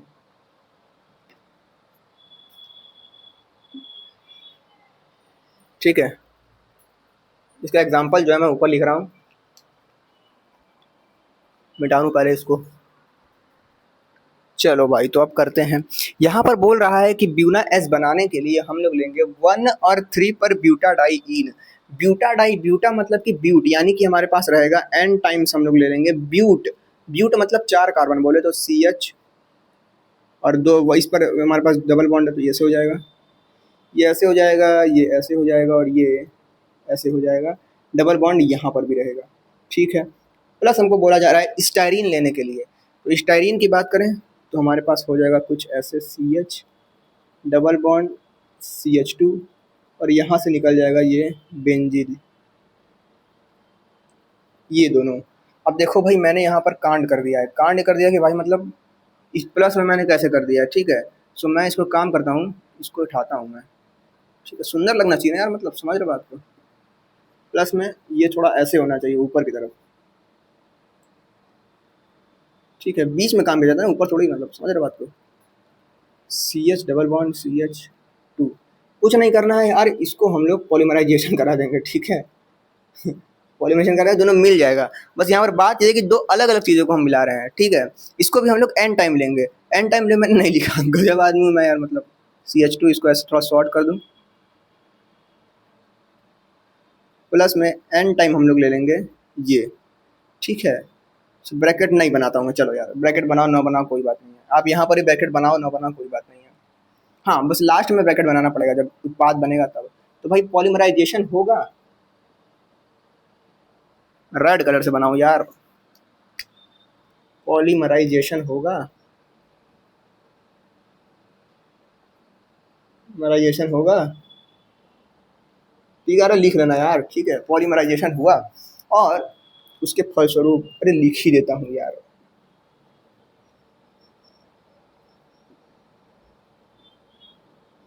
इसके फलस्वरूप हमारे पास बन गया, क्या बना, थोड़ा सा ऐसे, इसके फलस्वरूप हमारे पास बन गया, देखो भाई यहाँ पर बड़ा खतरनाक काम हुआ है। यहाँ पर क्या काम हुआ है, इसको देखो, CH2 double bond CH single bond CH double bond CH2, समझो भाई। यहाँ एक कार, इलेक्ट्रॉन, यहाँ इलेक्ट्रॉन, यहाँ इलेक्ट्रॉन, और समझो तो भाई CH2 और एक यहाँ इलेक्ट्रॉन बैठा हुआ है। कुछ नहीं होता है, जब इसको हाई टेम्परेचर, हाई प्रेशर वगैरह दिया जाता है, कुछ उत्प्रेरक डाले जाते हैं, तो उत्प्रेरक डालने पर हमारे पास क्या होता है, ये जो इलेक्ट्रॉन है ये इधर कूद जाता है, खाली हो जाता है, मतलब इधर आके किसी से जुड़ने के लिए तैयार हो जाता है कि मुझे कोई और चाहिए, इसके साथ मज़ा नहीं आ रहा है अब। और ये वाला जो इलेक्ट्रॉन है वो घुस के यहाँ पर आ जाता है, ठीक है भाई। और ये इलेक्ट्रॉन भी घुस के यहाँ पर आ जाता है, यहाँ पर बन जाता है डबल बॉन्ड। ये वाला इलेक्ट्रॉन खुल के इधर आ जाता है, कहता है कि हमको कुछ दूसरे से पार करना है, ठीक है भाई। तो इस दूसरे से घुसने के लिए, दूसरे साथ घुसने के लिए तैयार हो जाता है। तो हम लोग देखते हैं कि ये कुछ ऐसे बन जाता है, CH2 single bond CH double bond CH2 ऐसे, ठीक है भाई। सो यही काम हमारे पास नीचे भी हो जाएगा। अच्छा यहाँ पर क्या होगा, यहाँ पर हमारे पास जो डबल बॉन्ड है वो हट जाएगा, और डबल बॉन्ड हटने के बाद ये दोनों ही हमारे पास ये खाली हो जाएंगे किसी से जुड़ने के लिए, ठीक है। तो देखो भाई समझो, ये समझ लो कि मान लो ऐसे टूट गया, उधर चला गया, ठीक है। ऐसे समझ लो टूट गया वो बॉन्ड, बॉन्ड टूट गया, वो उधर चला गया। अब देखो क्या हुआ, ये बचा एक समूह स्टायरीन का, स्टायरीन बचा कुछ इस तरीके से भाई, CH ऐसे CH2, यह जगह खाली है, बना दो एक तो बेंजीन, ठीक है।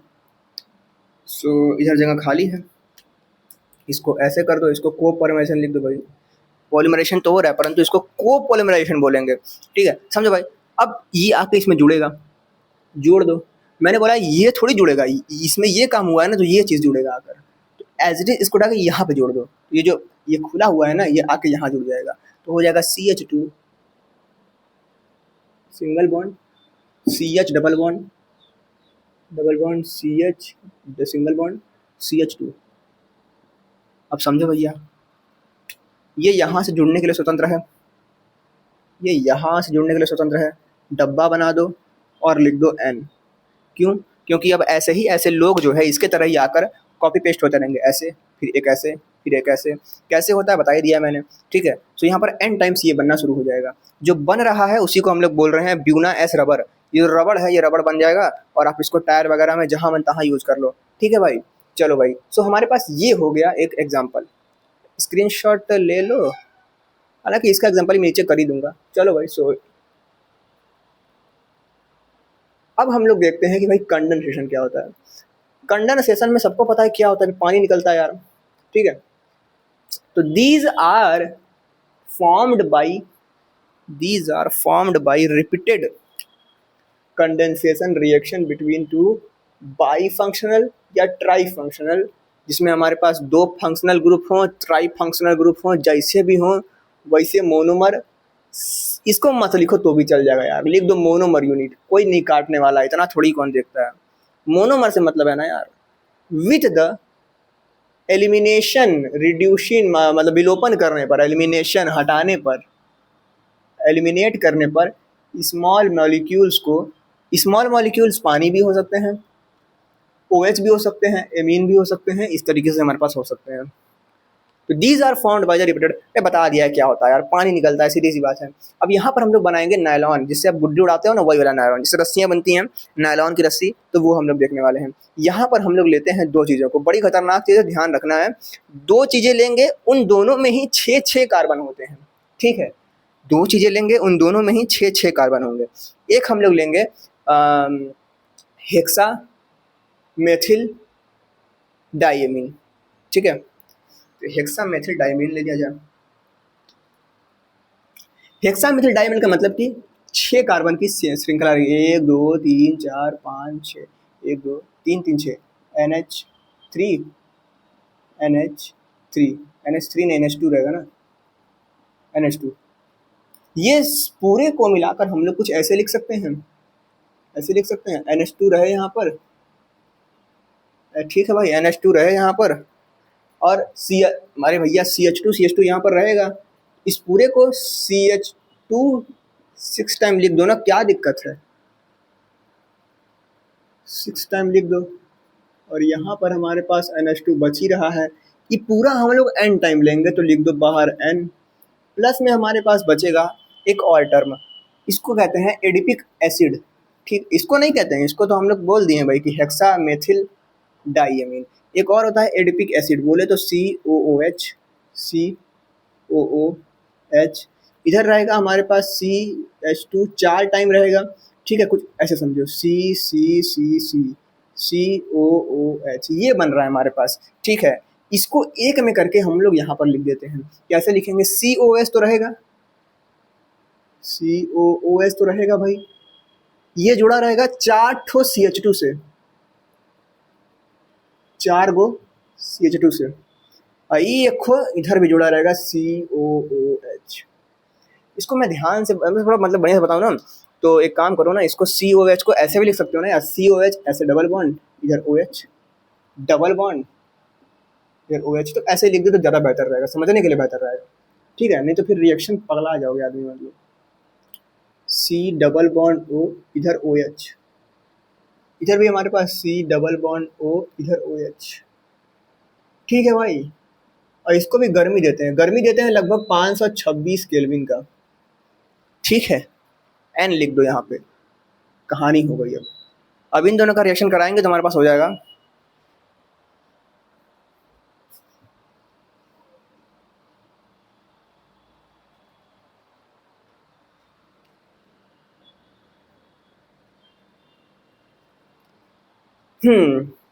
अब देखो भाई क्या होगा, मैंने बोला पानी निकलेगा, कैसे पानी निकलेगा, यहाँ पर आप देख रहे हो 2H, एक H यहाँ से निकलेगा, एक H यहाँ से निकलेगा, ठीक है। अब जब H निकलेगा तो N के पास ऐसे हाथ खुल जाएंगे भाई कि कहीं जुड़ जाओ, इधर से खाली हो जाएगा, ये इधर से खाली हो जाएगा, यहाँ से OH निकलेगा, यहाँ से OH निकलेगा, क्या क्या निकला, 2 OH निकले और 2 ठो इधर से H निकल जाएगा, H, एक O और 2 H मिलकर H2O बना लेते हैं, तो एक O और 2 H मिलकर H2O बना लिए, इधर से एक O और 2 H मिलकर H2O बना लिए, तो H2O के 2 अणु मिल गए यहाँ से, समझ रहे हो बात को। तो यहाँ पर क्या हो जाएगा भाई, कुछ नहीं होगा, मिल जाएंगे चीज़ें यार, ये COOH है, यहाँ पर जगह खाली हो जाएगा, ठीक है, OH निकल जाएगा, जगह खाली हो गया, तो C बचा, डबल बॉन्ड O बचा, इधर बचा हमारे पास CH2 4 गो, कोई दिक्कत नहीं इसमें तो हमारे पास, ठीक है। अच्छा, हालांकि यहाँ पर आपको नाम लिखना पड़ेगा ना यार, एडिपिक एसिड, ये सब नामुआ लिख लो, उसके बाद ये सब लिखो, का दिक्कत हो जाता है ना यार। एडिपिक एसिड, एसिड ये क्या है हमारे पास भाई, हेक्सामेथिल डाइमाइड, ठीक है, हेक्सामेथिल डाइमाइड। कैमरा वैमरा सब चल रहा है ना बढ़िया से। चलो भाई, तो हेक्सामेथिल डाई एमाइड, एमाइड, एमीन लिख लो यार इसको, एमाइन, ठीक है एमाइन लिख लो। अब क्या देखो बनेगा बढ़िया से, देखो कुछ नहीं, इधर खाली जगह, जगह खाली है, सी है, डबल बॉन्ड ओ है, इधर जगह खाली है, CH2 है 4 बार, देन इधर जगह खाली, सी डबल बॉन्ड ओ, इधर जगह खाली, OH निकल चुका है भाई, OH निकल गया है। मैंने बोला है कि यहाँ से H निकला है, ये वाला H निकला है, इधर से घुस आएगा ये इधर, ठीक है, तो NH जुड़ जाएगा, यहाँ से NH जुड़ जाएगा, सिंगल बॉन्ड CH2 6 गो, सेम चीज़ उतार दिया मैंने। यहाँ पर मैं लिखूंगा NH, एक H मैंने बोला यहाँ से निकाल दिया है, तो ऐसे खाली, एक H खाली है तो एक जगह बच जाएगा यहाँ से। तो इधर से हमारे पास देख रहे हैं, इधर से एक जगह खाली बच रहा है, इधर जगह खाली बच रहा है, ब्रैकेट बना दो, यहीं से हमारे पास ऐसे ही ऐसे और जुड़ना शुरू हो जाएंगे। एक बार ये, फिर ऐसा ही दिखने वाला, ऐसे यहाँ पर कॉपी पेस्ट कर दो, फिर कॉपी पेस्ट कर दो, कॉपी पेस्ट करते करते करते करते लाखों चेन बन जाती हैं, तो हमारे पास गुड्डी उड़ाने के लिए नायलॉन बनता है। नायलॉन, क्योंकि ये नायलॉन जो है वो 6 कार्बन के जुड़ने पर मिला है, तो इसको 6,6 बोल देते हैं। तो ये हमारे पास हो गया नायलॉन 6,6 के रचना। तो इस तरीके से हमारे पास होता है, ये इम्पॉर्टेंट रिएक्शन है, सो हम लोग को ये ध्यान रखना है। बाकी एडिशन कोपॉलीमर ये सब हमारे पास कहानी है। अब एक और पॉलीमराइजेशन का हमारे पास एक क्लासिफिकेशन है हमारे पास, उस क्लासिफिकेशन को देखेंगे और हम लोग इस पूरे क्लासिफिकेशन के कहानी को एंड करेंगे। चलो भाई, इसको मिटाता हूँ मैं।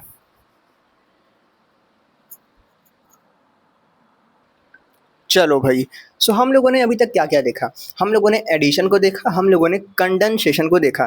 कंडेंसेशन में लास्ट में हम लोगों ने देखा कि नायलॉन 6,6 बन गया था और उसी के साथ 2 ठो हमारे पास H2O भी बना था।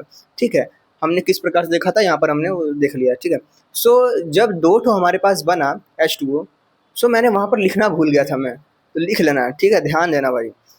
रिएक्शन में 2 ठो H2O भी यहाँ पर दिखाना पड़ेगा, ठीक है, या फिर केवल H2O ही लिख दो तो भी काम चल जाएगा। तो देखो यहाँ पर कहानी क्या है। अब हम लोग का क्लासिफिकेशन होने वाला है based on molecular forces. Classification जो होने वाला है वो होने वाला है बेस्ड ऑन आणविक ऊर्जा, आणविक फोर्स पर आधारित, आणविक बल पर आधारित। मॉलिक्यूलर कहना ही बेहतर है यार, आणविक आणविक कौन बोलता है। मॉलिक्यूलर फोर्सेस, मॉलिक्यूलर फोर्स पर आधारित जो हमारे पास कहानी है वो होने वाली है। अब मॉलिक्यूलर फोर्स माने क्या?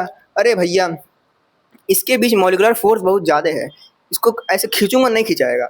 अब रबर तो मेरे पास है नहीं, है ना। आप लोग चड्डी पहने होंगे, उस चड्डी को ऐसे खींचोगे तो उसमें इलास्टिक होता है ना। तो उसी की बात कर रहा हूँ यार, वहाँ पर मॉलिक्यूलर फोर्स कह सकते हो थोड़ा कम होगा, तो खींचा जाता है खतरनाक तरीके से। ठीक है भाई, बैठे बैठे प्रैक्टिकल कर लो, है ना, बस प्रैक्टिकल ही करना है। ठीक है, सो यहाँ पर हमारे पास बेस्ड ऑन मॉलिक्यूलर फोर्सेस के अंदर हम लोग देखें तो हमारा पहला टाइप देखने को मिलेगा इलास्टिक। कैसे लिखूँ मैं? ऐसे लिख दूँ? पहला लिखता हूँ। पहला हमारे पास देखने को मिलता है इलास्टोमर। पॉलीमर में इलास्टिक आ जाएगा तो इलास्टोमर हो जाएगा।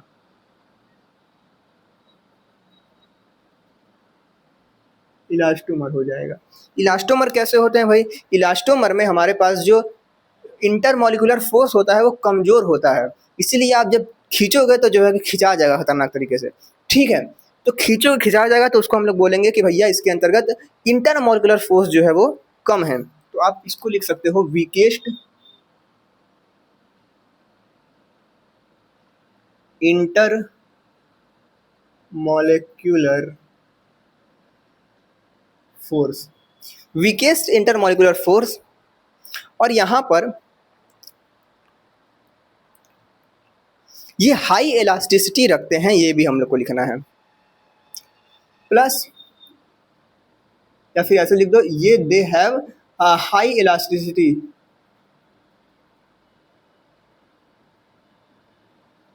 High elasticity. हाई इलास्टिसिटी वाले जितने तत्व आपको दिखते हैं वो सबको ले लो भैया।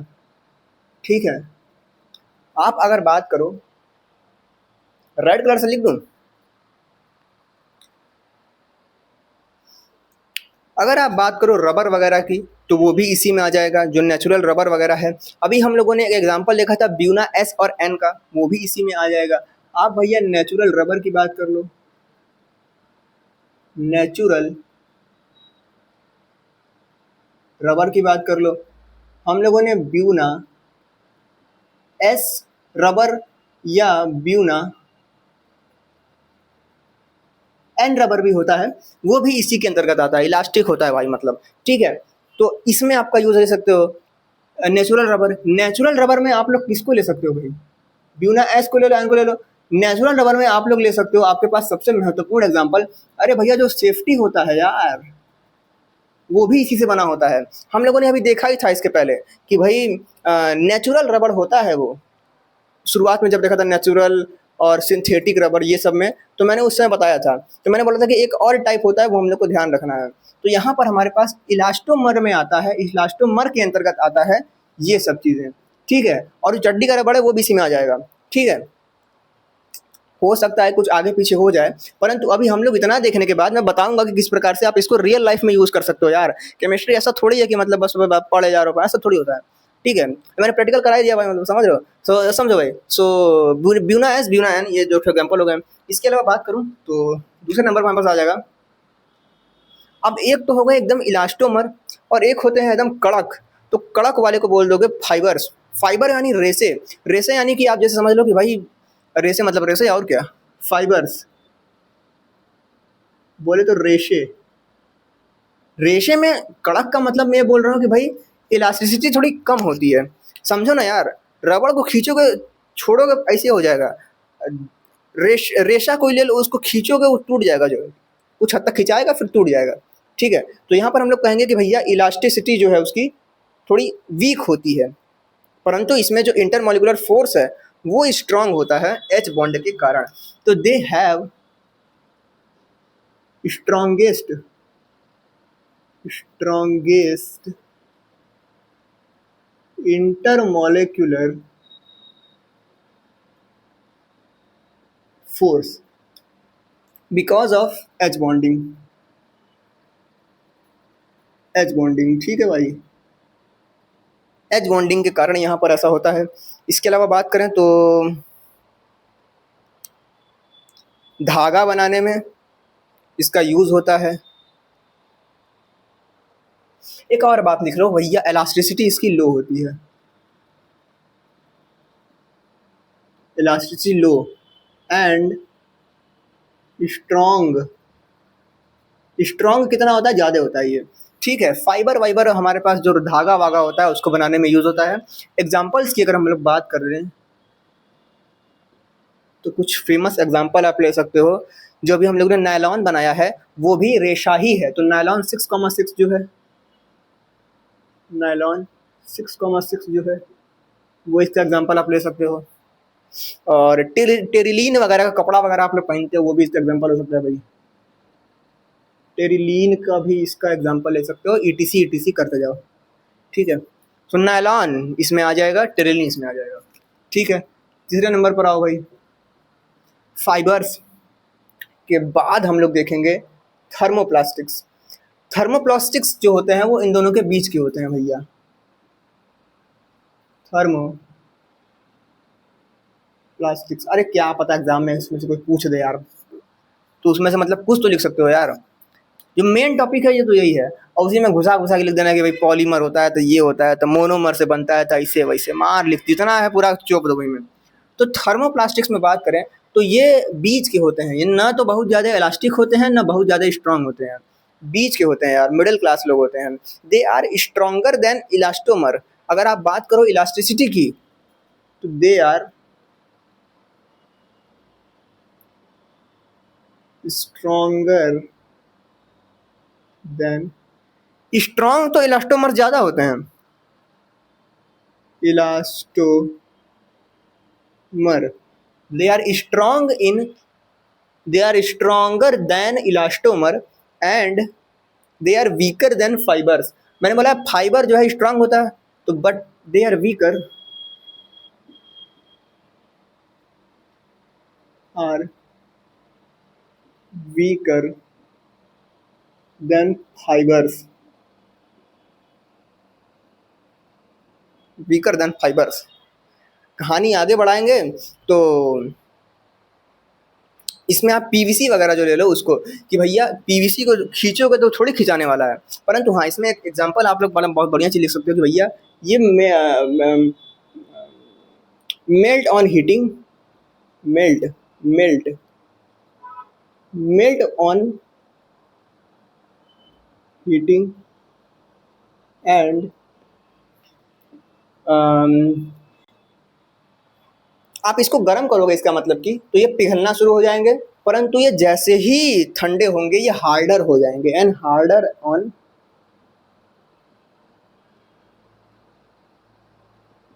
कूलिंग।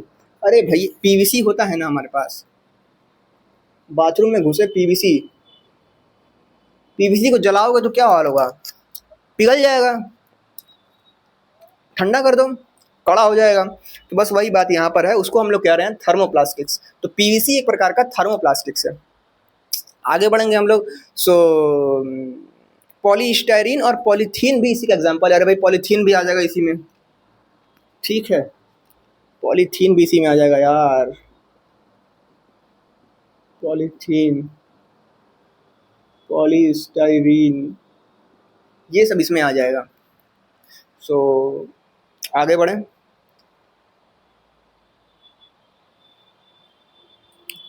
इतना पढ़ने के बाद हमारे पास चौथा टाइप हमारे पास होता है, देखो भाई 3 चीज़ें पढ़ी हैं, सब रट्टेदार वाली चीज़ें, मतलब है ना, मतलब समझ सकते हो कि भाई आसपास चीज़ें आप देख सकते हो, भाई इलास्टोमर तो कभी भूलोगे नहीं ज़िंदगी में आप। फाइबर्स, रेशे सबको पता है, नायलॉन वगैरह है ना, नायलॉन का जितना गुण है सब घुसा दो इसमें। थर्मोप्लास्टिक्स में मैंने बता दिया कि पीवीसी, अब पीवीसी का आपको जो जो गुण दिखता है सब घुसा दो इसी में, है ना, संडास में काम आता है ये भी लिख देना, तो वो सब है, बाथरूम में लगाने को काम आता है, ये सब बड़ी बढ़िया से लिख सकते हो। उसके बाद हम लोग बात करें तो अब आता है थर्मोसेटिंग पॉलीमर। थर्मो गर्मी, सेटिंग, गर्मी सेटिंग कर लेता है ये।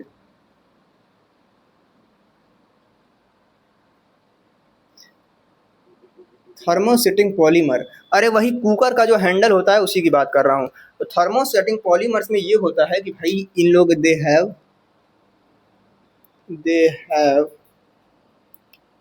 3D network, they have 3D network. अरे 3D नेटवर्क तो मैंने बता ही दिया कि भाई ऐसे ऐसे ऐसे ऐसे पूरा एकदम फैला रहता है, तो ये कहानी 3D नेटवर्क की होती है, ठीक है, फैला होता है। इसके कारण हम लोग देखते हैं कि ये क्या है भाई, इसको आप कह सकते हो कि भाई मतलब कुकर का जो हैंडल होता है ना उसके क्या क्या गुण होते हैं, वो they are not burning on burning, it become on राख। अब राख को क्या बोलते हैं मुझे पता नहीं, है ना, तो हम लोग लिख देंगे कि भाई एग्जाम में दिमाग जो चल जाए वो लिख देना, ठीक है।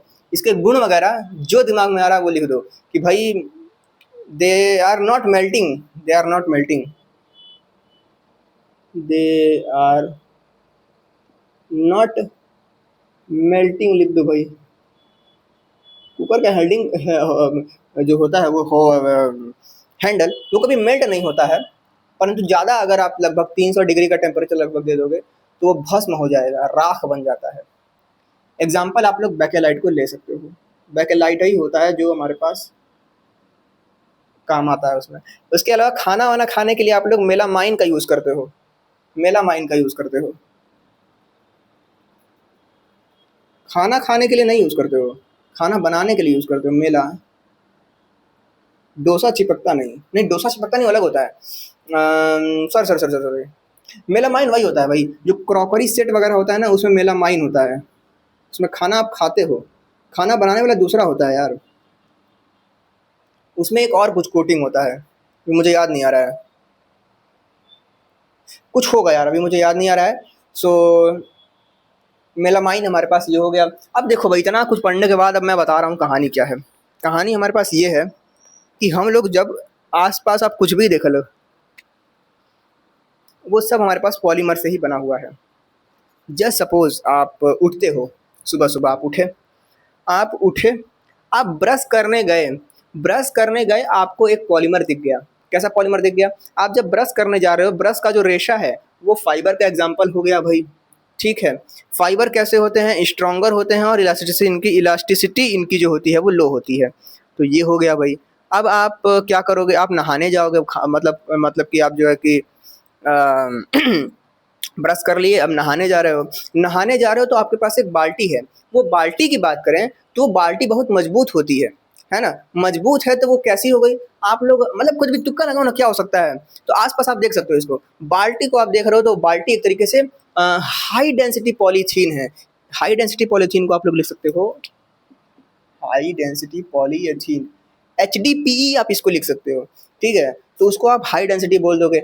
अब आपने नहाने के लिए एक मग्गा पानी निकाला भाई, वो जो मग है वो प्लास्टिक होता है, परंतु अमीरों के यहाँ वो बहुत मजबूत देखने को मिलता है ना? हम लोग के यहाँ तो भाई ये होता है कि भाई रास्ते में सब जाते होते हैं कि मग्गा ले लो भाई, वो खरीद लेते हैं हम लोग 10 रुपये का मग्गा। सो वो जो मग्गा होता है, मग होता है ना? मग होता है। वो जो मग होता है वो प्लास्टिक होता है, परंतु कमज़ोर प्लास्टिक होता है। तो उसको आप कह दो लो डेंसिटी पॉलीएथीन, LDPE बोल दो, ठीक है भाई। अब आप लोग सब कहानी ख़त्म हो गई। अब आप नहा वहा लिए हो, सब काम कर लिए। अरे भैया चड्डी पहनने जा रहे हो आप, इलास्टोमर्स हो गया। अब आप चाय बनाने जा रहे हो, चाय बनाने जा रहे हो, आपने जस्ट सपोज मान लो कि चाय बनाया आप, चाय छानने जा रहे हो तो वो प्लास्टिक आ गया। वहाँ पर ही प्लास्टिक या तो ये होगा या तो ये हो गया। जनरली यही होता है, लो डेंसिटी पॉलीथीन हो गया। अब आप खाना बनाने जा रहे हो, कुकर चढ़ाए, कुकर में आपको मिल जाएगा थर्मोसेटिंग पॉलीमर, उसके हैंडल में बैकेलाइट। बैकेलाइट की बात करो तो वो थर्मोसेटिंग पॉलीमर में आ जाएगा। उसी के साथ ये 3D नेटवर्क पॉलीमर भी इसको बोल सकते हो, क्योंकि यहाँ पर 3D नेटवर्क देखने को मिलता है। इसके अलावा आप बात करो तो इसके अलावा और क्या क्या आप लिखोगे यार? अरे हाँ, अरे आप नहाने गए तो आपके पास जो नरिया का जो PVC है, वो PVC भी तो होता है जी। तो PVC हमारे पास थर्मोप्लास्टिक्स का एग्जाम्पल हो गया। थर्मोप्लास्टिक्स का एग्जाम्पल तो है ही, PVC हमारे पास आ जाता है। जो स्ट्रक्चर के आधार पर वर्गीकरण करेंगे तो वो भी तो यहाँ पर आ जाएगा। यानी कि हमारे पास लीनियर पॉलीमर का एग्जाम्पल भी हो जाएगा PVC। वहाँ पर लीनियरली सब जुड़े होते हैं, ठीक है भाई। आगे आप क्या करोगे? और क्या करोगे भाई? चाय वाय बन गया, आगे बढ़ोगे यार, गाड़ी से स्कूल जाओगे, कॉलेज जाओगे, तो उसका रबड़ जो है हमारा, वो हमारे पास सेमी सिंथेटिक फाइबर हो जाता है ना? वुल्कनाइज्ड बोलते हैं शायद, क्या तो है ना, वुल्कनाइज्ड रबड़ बोलते हैं जो हमारे पास गाड़ियों का टायर का रबड़ होता है, सेमी सिंथेटिक होता है, वो एग्जाम्पल हो गया। खाना खा रहे हो, प्रोटीन बन रहा है, नेचुरल फाइबर हो गया भाई, नेचुरल पॉलीमर हो गया। तो बहुत सारी चीज़ें हैं जो हम लोग अपने आसपास देखते हैं। मैं जो बना रहा हूँ ये भी प्लास्टिक का है, ये भी कोनो कोनो प्लास्टिक आ जाएगा, HDPE आ जाएगा, हाई डेंसिटी है भाई, दबता वबता नहीं है ना, मजबूत प्लास्टिक है। तो यहाँ पर हम लोग देख रहे हैं कि पॉलीमर हमारी ज़िंदगी में इस प्रकार से काम आता है। इसके बाद कुछ टॉपिक्स हैं उसको तो हम लोग देखेंगे। चलो भाई, सो देखते हैं क्या है कहानी। चलो भाई, तो अब नेक्स्ट कहानी क्या है उस पर भी थोड़ा सा ध्यान देते हैं। नेक्स्ट जो कहानी है इसको हम लोग केवल बस ऐसे समझो कि आपका एक कान है और सामने मोबाइल है, एक कान से डालो और दूसरे से निकाल दो, बस यही करना है। और अभी जो पूरा मैं बताने वाला हूँ इस बोर्ड पर, उन सब में बस यही करना है कि बस एक कान में डालो, दूसरे कान से निकाल दो। अगर हल्का सा भी कुछ कैच रह जाता है तो ठीक है, अच्छी बात है, क्या पता एग्जाम में काम आ जाए। तो चलो भाई, पहली बात हम लोग ध्यान देते हैं। टॉपिक हमारा है कोहेसिव एनर्जी, ससंजक ऊर्जा। बात ये है ना कि भाई जस्ट सपोज ये पानी है, गर्म कर दिया आपने इसको, इसमें आपने कोई प्लास्टिक डाल दिया, लो भाई ये प्लास्टिक है, ठीक है। अभी मान लो गर्म, अभी चूल्हा चालू नहीं किया है, ठीक है, ये चूल्हा है, चालू नहीं किया आपने, ऑन नहीं किया है, ऑन नहीं किया है, तो अभी तक आपने प्लास्टिक अंदर डाला, तो प्लास्टिक के साथ कुछ नहीं होगा। क्यों नहीं होगा? क्योंकि प्लास्टिक के जो अंदर हमारे पास जो पॉलीमर्स वगैरह हैं वो एक दूसरे को कोवेलेंट बॉन्ड के जरिए जोर से पकड़े हुए हैं, ठीक है, पकड़े हुए हैं। पकड़ने के बाद क्या हुआ? पकड़ने के बाद ये हुआ कि भाई यही कारण है कि जो पानी मिलाने पर इसमें कुछ हो नहीं रहा है, परंतु अगर इसमें थोड़ी सी ऊर्जा डाल दी जाए, मतलब कि ऑन कर दो भाई, ऑन करोगे तो मार एकदम पूरा गर्म होना शुरू हो जाएगा। गर्म होना शुरू होगा तो आप लोग पाओगे कि जो प्लास्टिक है वो कहीं ना कहीं थोड़ा गलना शुरू हो जाएगा, है ना? तो बस वही गलने से लेकर भाप बन जाने की कहानी को हम लोग कह रहे हैं यहाँ पर कोहेसिव एनर्जी। मतलब कि वो रिक्वायर्ड एनर्जी जो कि किसी पॉलीमर एनर्जी दिया हम लोगों ने, एनर्जी दिया, किसी पॉलीमर को एनर्जी दिया और वो टूट जाए, क्या भाई ब्रेक लिख दो, है ना, ब्रेक हो जाए, तो हम लोग कह देंगे कि जो एनर्जी है वही हमारे पास है, वो है सिर्फ एनर्जी और कुछ नहीं है। इसी बात को अंग्रेजी में लिख दूंगा और पढ़ दूंगा तो आप लोगों को बहुत बड़ी बात हो गई, कुछ बड़ी बात नहीं है यार। कोहेसिव एनर्जी बोले तो ससंजक ऊर्जा, अरे ससंजक ऊर्जा, ससंजक बल हम लोगों ने देखा था ना भाई, दो चीजें आपस में चिपकी रहती हैं उसको ससंजक बल बोलते हैं, तो बस वही कहानी है, समझो भाई। So cohesive energy is the total intermolecular attractive energy, यह इंटरमॉलिक्यूलर इंटरेक्टिव, इंटरेक्टिव कह रहा हूँ, अट्रैक्टिव, अट्रैक्टिव मतलब कि एक तरीके से जोड़ के रखने वाली, समझ लो, अट्रैक्ट करने वाली, आकर्षित करने वाली ऊर्जा है, that holds the individual polymer chain together in a solid और लिक्विड स्टेट। आप दूसरी भाषा में ये भी बोल सकते हो कि ये वही ऊर्जा है जिसके कारण ये जो है वो बंध के रह रहा है, मतलब कि आपके पास इस तरीके से पॉलीमर वगैरह हैं, चेन बनी हुई है और ये आपस में सटी हुई है, ठीक है, तो एक ऐसे आप कह सकते हो कि इसको बनाने में जो ऊर्जा लग रही है वही इसको तोड़ने में ऊर्जा लगेगी। तो आप दूसरी भाषा में ये भी बोल सकते हो कि भैया जो है ये it's hold the individual polymer chain together, ये इस चेन को टुगेदर रखने के लिए जरूरी ऊर्जा होती है, ठीक है, इसी को हम कह रहे हैं कोहेसिव फोर्स या कोहेसिव एनर्जी। तो कोहेसिव एनर्जी हमारे पास यही है कि भाई पॉलीमर को साथ में रखने वाली एनर्जी या इसको तोड़ देने वाली एनर्जी, ठीक है।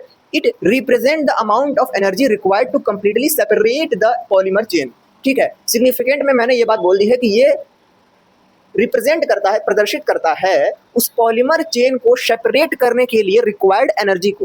तो यहाँ पर मैंने दूसरी लाइन में ये बात कह दी है, तो आप पहली लाइन में ये बात बोल दो कि उसको सटा कर रखने के लिए जो एनर्जी चाहिए उसी को हम कोहेसिव एनर्जी बोल रहे हैं, या फिर आप बोल दो कि इसको ब्रेक करने के लिए जो एनर्जी चाहिए उसको हम लोग कोहेसिव एनर्जी बोल रहे हैं, यानी कि it represent the amount of energy required to completely separate the polymer chain. कहानी खत्म, इसको तोड़ने के लिए जरूरी ऊर्जा। एग्जाम में आएगा घुसा के कुछ भी लिख देना यार। दूसरा, कोहेसिव एनर्जी की डेंसिटी वगैरह निकालने के लिए एक तो फार्मूला है, नहीं याद करो तो बेहतर है, ठीक है। फार्मूला हमारे पास कोहेसिव एनर्जी डेंसिटी है, CED बोलते हैं, is the cohesive energy per unit volume. अरे भाई मान लो कि ये कोई पॉलीमर है हमारे पास, इस पॉलीमर के ये इतने वाले हिस्से पर जो बहुलक वगैरह सट के बैठे हुए हैं उसी की एनर्जी को हम लोग कह रहे हैं CED को। ये क्या है, ये 1 सेंटीमीटर क्यूब है, यानी कि एक ऐसा क्यूब है जिसका सारी भुजाएं कैसी हैं भैया, 1 सेंटीमीटर की है, कहानी खत्म। यहाँ पर हम लोग लिख देंगे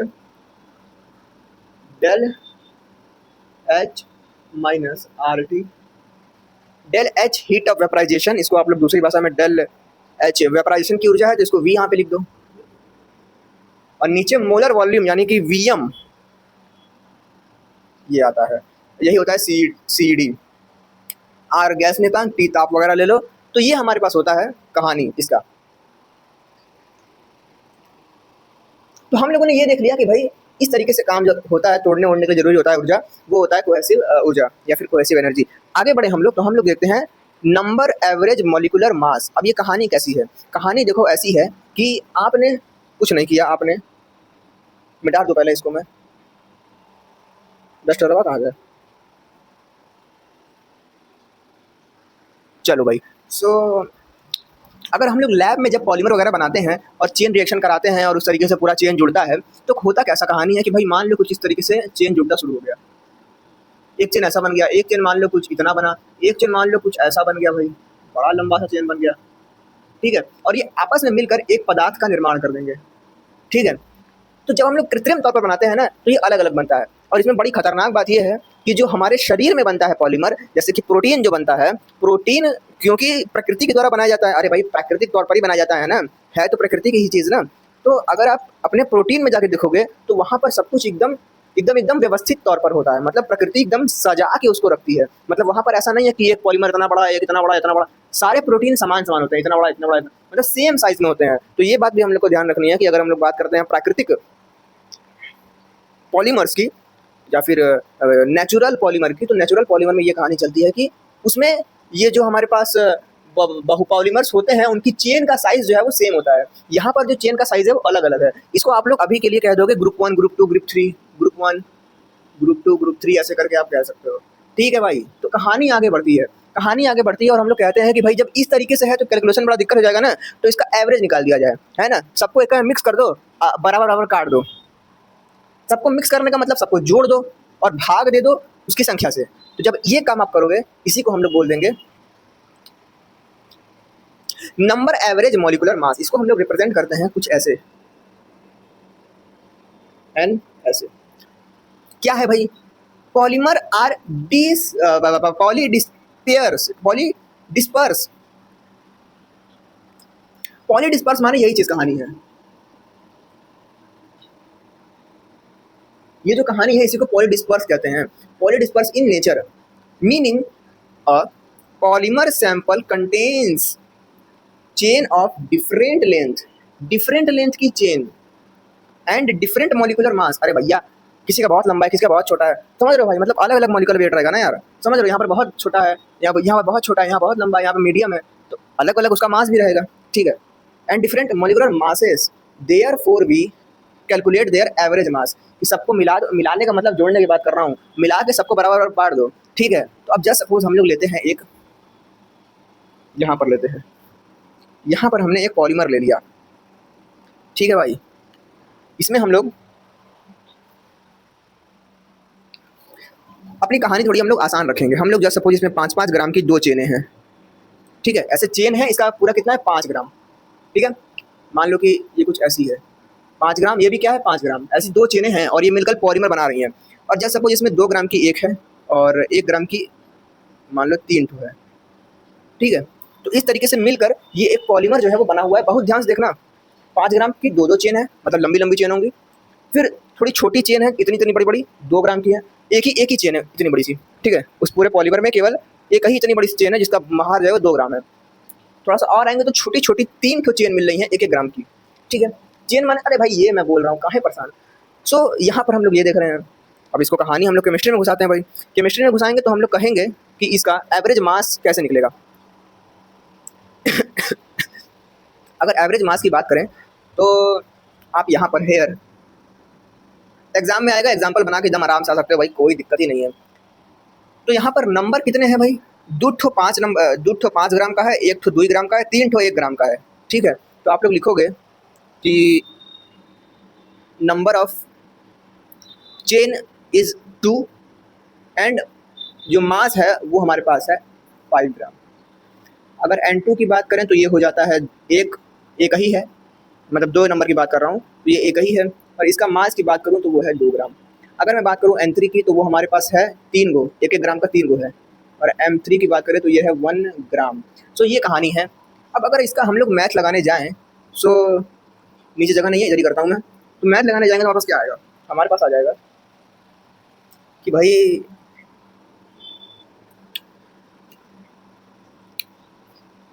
5 ग्राम का 2 है, तो यहाँ पर आप इसको गुणा कर दोगे। सीधी सीधी बात है कि इन दोनों गुणा करना पड़ेगा, है ना भाई। सो N1 M1 plus N2 M2 plus ऐसे करके N3 M3 भी हो जाएगा, M3 भी हो जाएगा, ठीक है। और ये इसके नीचे में हमारे पास आ जाएगी इसकी संख्या कितनी है भाई, N1 N2 N3, N1 plus N2 plus N3। अब यही जो फार्मूला है ना, यही आपका बेस फार्मूला बन जाएगा। मतलब कि आपको जरूरी जो फार्मूला याद रखना है वो याद रखना है, M डैश N का वो रहेगा समेशन ऑफ NI अगर भाई 3 है तो 3, 1000 तो 1000, 10 लाख और 10 लाख, N1 N2 N3 करते करते चलता जाएगा। तो हम लोग कह रहे हैं कि N1 N2 N3 N4 करते करते I तक जा रहा है, M1 M2 M3 M4 करते करते I तक जा रहा है, और नीचे भी N1 N2 N3 करते I तक जा रहा है। तो नीचे भी समेशन ऊपर भी समेशन, तो भाई पढ़ा ही होगा हम लोगों ने लगभग कक्षा 10वीं 12वीं में ऐसे लिखने का तरीका। तो ये हो गया भाई। अब ये तो भाई हमारे पास रट्टेदार फार्मूला बन गया है। अब इसमें हम लोग लगा के देखते हैं कि इसका कैसा एवरेज मास निकल कर आता है। इसके एवरेज मास की बात करें तो वो हमारे पास हो जाएगा 5 दूनी 10 प्लस 2 प्लस 3, और इसके मास की बात नंबर्स की बात करें तो 2 प्लस 1 प्लस 3 जोड़ देंगे तो हमारे पास आ जाएगा 15/6, 15/6। सो ये हमारे पास आ गया 15/6, मतलब कि लगभग हम लोग कितना 15/6 2 बार में 12 हो जाएगा, 3 लगभग 2.5 के लगभग में आ रहा है, ठीक है भाई। सो ये 2.5 के लगभग में आ रहा है। चलो यार, 2.5 ग्राम लगभग इसका एवरेज निकल कर आ रहा है। मतलब कि आप बोलोगे कि अलग अलग था, अब हम लोग जब कैलकुलेशन करने जाएंगे तो इसका ये नॉर्मलाइज्ड करके 2.5 ला दिया। मतलब कि हर को हम लोग कैसे ट्रीट करेंगे, ये गोला 2.5, ये भी 2.5, 2.5, 2.5, 2.5 ऐसे कर देते हैं। ये जो तीनों हमारे पास 6 गोला है इसका हम लोग कर देंगे। सो ये कहानी है हमारे पास। आ गया हमारे पास 2.5, इसको हम लोग बोलते हैं नंबर एवरेज मॉलिक्यूलर मास, यानी कि नंबर से लिखा जाता है एक तरीके से। अब एक और आता है, उसको मैं यहाँ बताता हूँ। तो चलो भाई, हम लोगों ने एक तो देख लिया है नंबर एवरेज मॉलिक्यूलर मास को, तो यहाँ पर केवल नंबर वगैरह को देखकर डिवाइड कर लिया जा रहा है। जस्ट सपोज मान लो कि आपके पास कोई पॉलीमर ऐसा दिख रहा है जहाँ पर कि आपके पास मान लो ये टोटल 100 ग्राम का है, इसमें 90 ग्राम का एक है पॉलीमर, बड़ा लंबा सा पॉलीमर है, लंबा सा एकदम 90 ग्राम का, और मान लो 10 ग्राम का एक छोटा पॉलीमर है। ठीक है, आप गए इसका एवरेज निकालने के लिए, एवरेज निकाला, आपने क्या कहोगे, आप कहोगे कि भाई 90 है और 10 है, तो 90 + 10 कर दो, अपॉन में 2 कर दो, आ जाएगा हमारे पास सिंपल से 190/2, और अपना जो है कि ये कट पीट के हमारे पास आ जाएगा 95 के लगभग आ जाएगा। ठीक है, सो यहाँ पर आपने क्या किया, यहाँ पर आपने कह दिया है अच्छा 90 + 10 इसे 100 हो जाए। अरे ससुर का नाती, 100 नहीं है रे, गर्मी से दिमाग खत्म हो जाता है। This is the particular example, है ना। आज कितना दिन हो गया भाई, मतलब मानसून आ जाना चाहिए 20 के बाद, आ ही नहीं रहा है। दिमाग खराब हो गया है लोगों का जो है कि। वो तो बढ़िया कि अभी एग्जाम नहीं है हम लोगों का, जुलाई में एग्जाम है, दिमाग खराब हो जाता। तो 90 + 10 हमारे पास 100 हो जा रहा है, और इसको हम लोग क्या दे रहे हैं कि भाई काट पीट के कि भैया 50, मतलब कि मैंने इसको भी 50 कर दिया, इसको भी 50 कर दिया, और बराबर बराबर दोनों में बांट दिया। आपने 10 को 50 कर दिया, 90 को 50 कर दिया, कितना गंदा काम किया है। तो यहाँ पर वेट को ध्यान में नहीं रखा गया है, इसलिए जो कैलकुलेशन है बढ़िया अच्छा नहीं आएगा, है ना। आप लैब में बैठे हो, आप 90 वाले को 50 कर दिए, 10 वाले को बढ़ा के 50 कर दिए, इसको कम कर, इसको बढ़ा, दिक्कत हो जाता है ना इससे। तो जब हमारे पास ये काम नहीं आता है, या फिर कह लो कि ये जब हमारे पास बहुत अच्छे से नहीं बता पाता है चीज़ों को, तो हमारे पास हम लोग वेट के आधार पर मॉलिक्यूलर मास को गणना करते हैं कि भाई एवरेज मॉलिक्यूलर मास जो है वो लगभग कितना होगा वेट के आधार पर, मतलब कि इस 90 ग्राम को ध्यान में रखते हुए। अब वो कैसे होता है, उसका फॉर्मूला क्या होता है, ये बस रखना है। और मैं फिर बोलूँगा, एक कान से सुनना है, दूसरे कान से निकाल देना है। अगर थोड़ा सा बच जाता है तो रख लेना है, ठीक है। तो ये हमारे पास हो जाएगा, क्या कुछ नहीं होगा। हम लोग इसी एग्जाम्पल को लेंगे और यहाँ पर काम करेंगे। तो एग्जाम्पल हम लोग लेंगे और उसी एग्जाम्पल के हिसाब से हम लोग यहाँ पर एक फार्मूला जनरेट करेंगे, और उसी फार्मूले को आपको याद रखना है। हम लोग लेंगे ग्रुप 1 को। ग्रुप वन क्या है भाई, अरे ग्रुप 1 ये वाला, ये ग्रुप 1 है। यहाँ पर क्या है, यहाँ पर जो संख्या है वो 2 है, चेन्स की संख्या क्या है, 2 है, मॉलिक्यूल्स का जो वेट है वो कितना है भैया, 5 ग्राम है। तो हमारे पास टोटल वेट कितना निकल कर आ जाएगा, वो निकल कर आ जाएगा हमारे पास NO1 MO1 का गुणा कर दो, जो कि हो जाएगा 10 ग्राम। उसी हिसाब से अगर ग्रुप 2 की बात करो तो NO1 कितना है, संख्या कितनी है इसकी, एक संख्या है, एक चेन है केवल, उसका भार कितना है, M2 होगा ना। यहाँ पे भार कितना है भैया, 2 ग्राम है। M2 कितना निकल जाएगा, गुणा कर दो, 2 ग्राम आ जाएगा। ठीक है, ग्रुप 3 की बात करें हम लोग तो N3 है, संख्या 3 है, M3 1 ग्राम के 3 ठो हैं। तो टोटल कितना आ जाएगा, नेट वैल्यू इसकी, टोटल वैल्यू आ जाएगी इसकी इन दोनों गुणा करने पर 3 ग्राम। ठीक है, अब देखो भाई, ये वाला जो वेट एवरेज मॉलिक्यूलर मास का जो सिस्टम है, ये बोल रहा है कि तुम कुछ मत करो, तुम यहाँ पर जो कुल वजन है ना, उसको उसके आणविक मास से पुनः गुणा कर दो और जोड़ते जाओ। मतलब कि जो यहाँ पर टोटल निकल कर आया है ना 10, इस 10 का इस 5 से पुनः गुणा कर दो और फिर भाग लगा दो 5 से ही। ठीक है, मतलब कि मैं बोल रहा हूँ यहाँ पर करने के लिए जो सूत्र हमारा बनेगा वो बनेगा कुछ ऐसे कि भैया ले लो आप M डैश, अच्छा इसको लिखते कैसे हैं, इसको लिखते हैं M dash, capital M dash W से। ठीक है भाई, सो M डैश W से लिखते हैं, M डैश W, कैमरा में आ रहा है, खतरनाक आ रहा है। हाँ, सो एम डैश डब्ल्यू आ जाएगा। मैं बोल रहा हूँ कि इसको और इसको गुणा कर दो, मतलब कि M1 और बड़का M1 का गुणा कर दो, प्लस M2 और बड़का M2 का गुणा कर दो, M3 और बड़का M3 का गुणा कर दो। अब भाग लगा दो इसके इससे, मतलब कि एक तरीके से N1 N2 से। 2 मिनट कंफर्म कर लो यार, नहीं M3 से ही M1 M2 से ही भाग लगाना है, ठीक है। मतलब कि इससे ही वो करो और फिर इसी से ये जो हमारे पास निकल कर आया है M की वैल्यू, इसी से भाग लगा दो, मतलब 1M plus M2 plus M3। Small वाला है ये, ठीक है। बड़ा वाला ऐसे होता है, स्मॉल वाला ऐसे होता है, समझ में आ रहा है?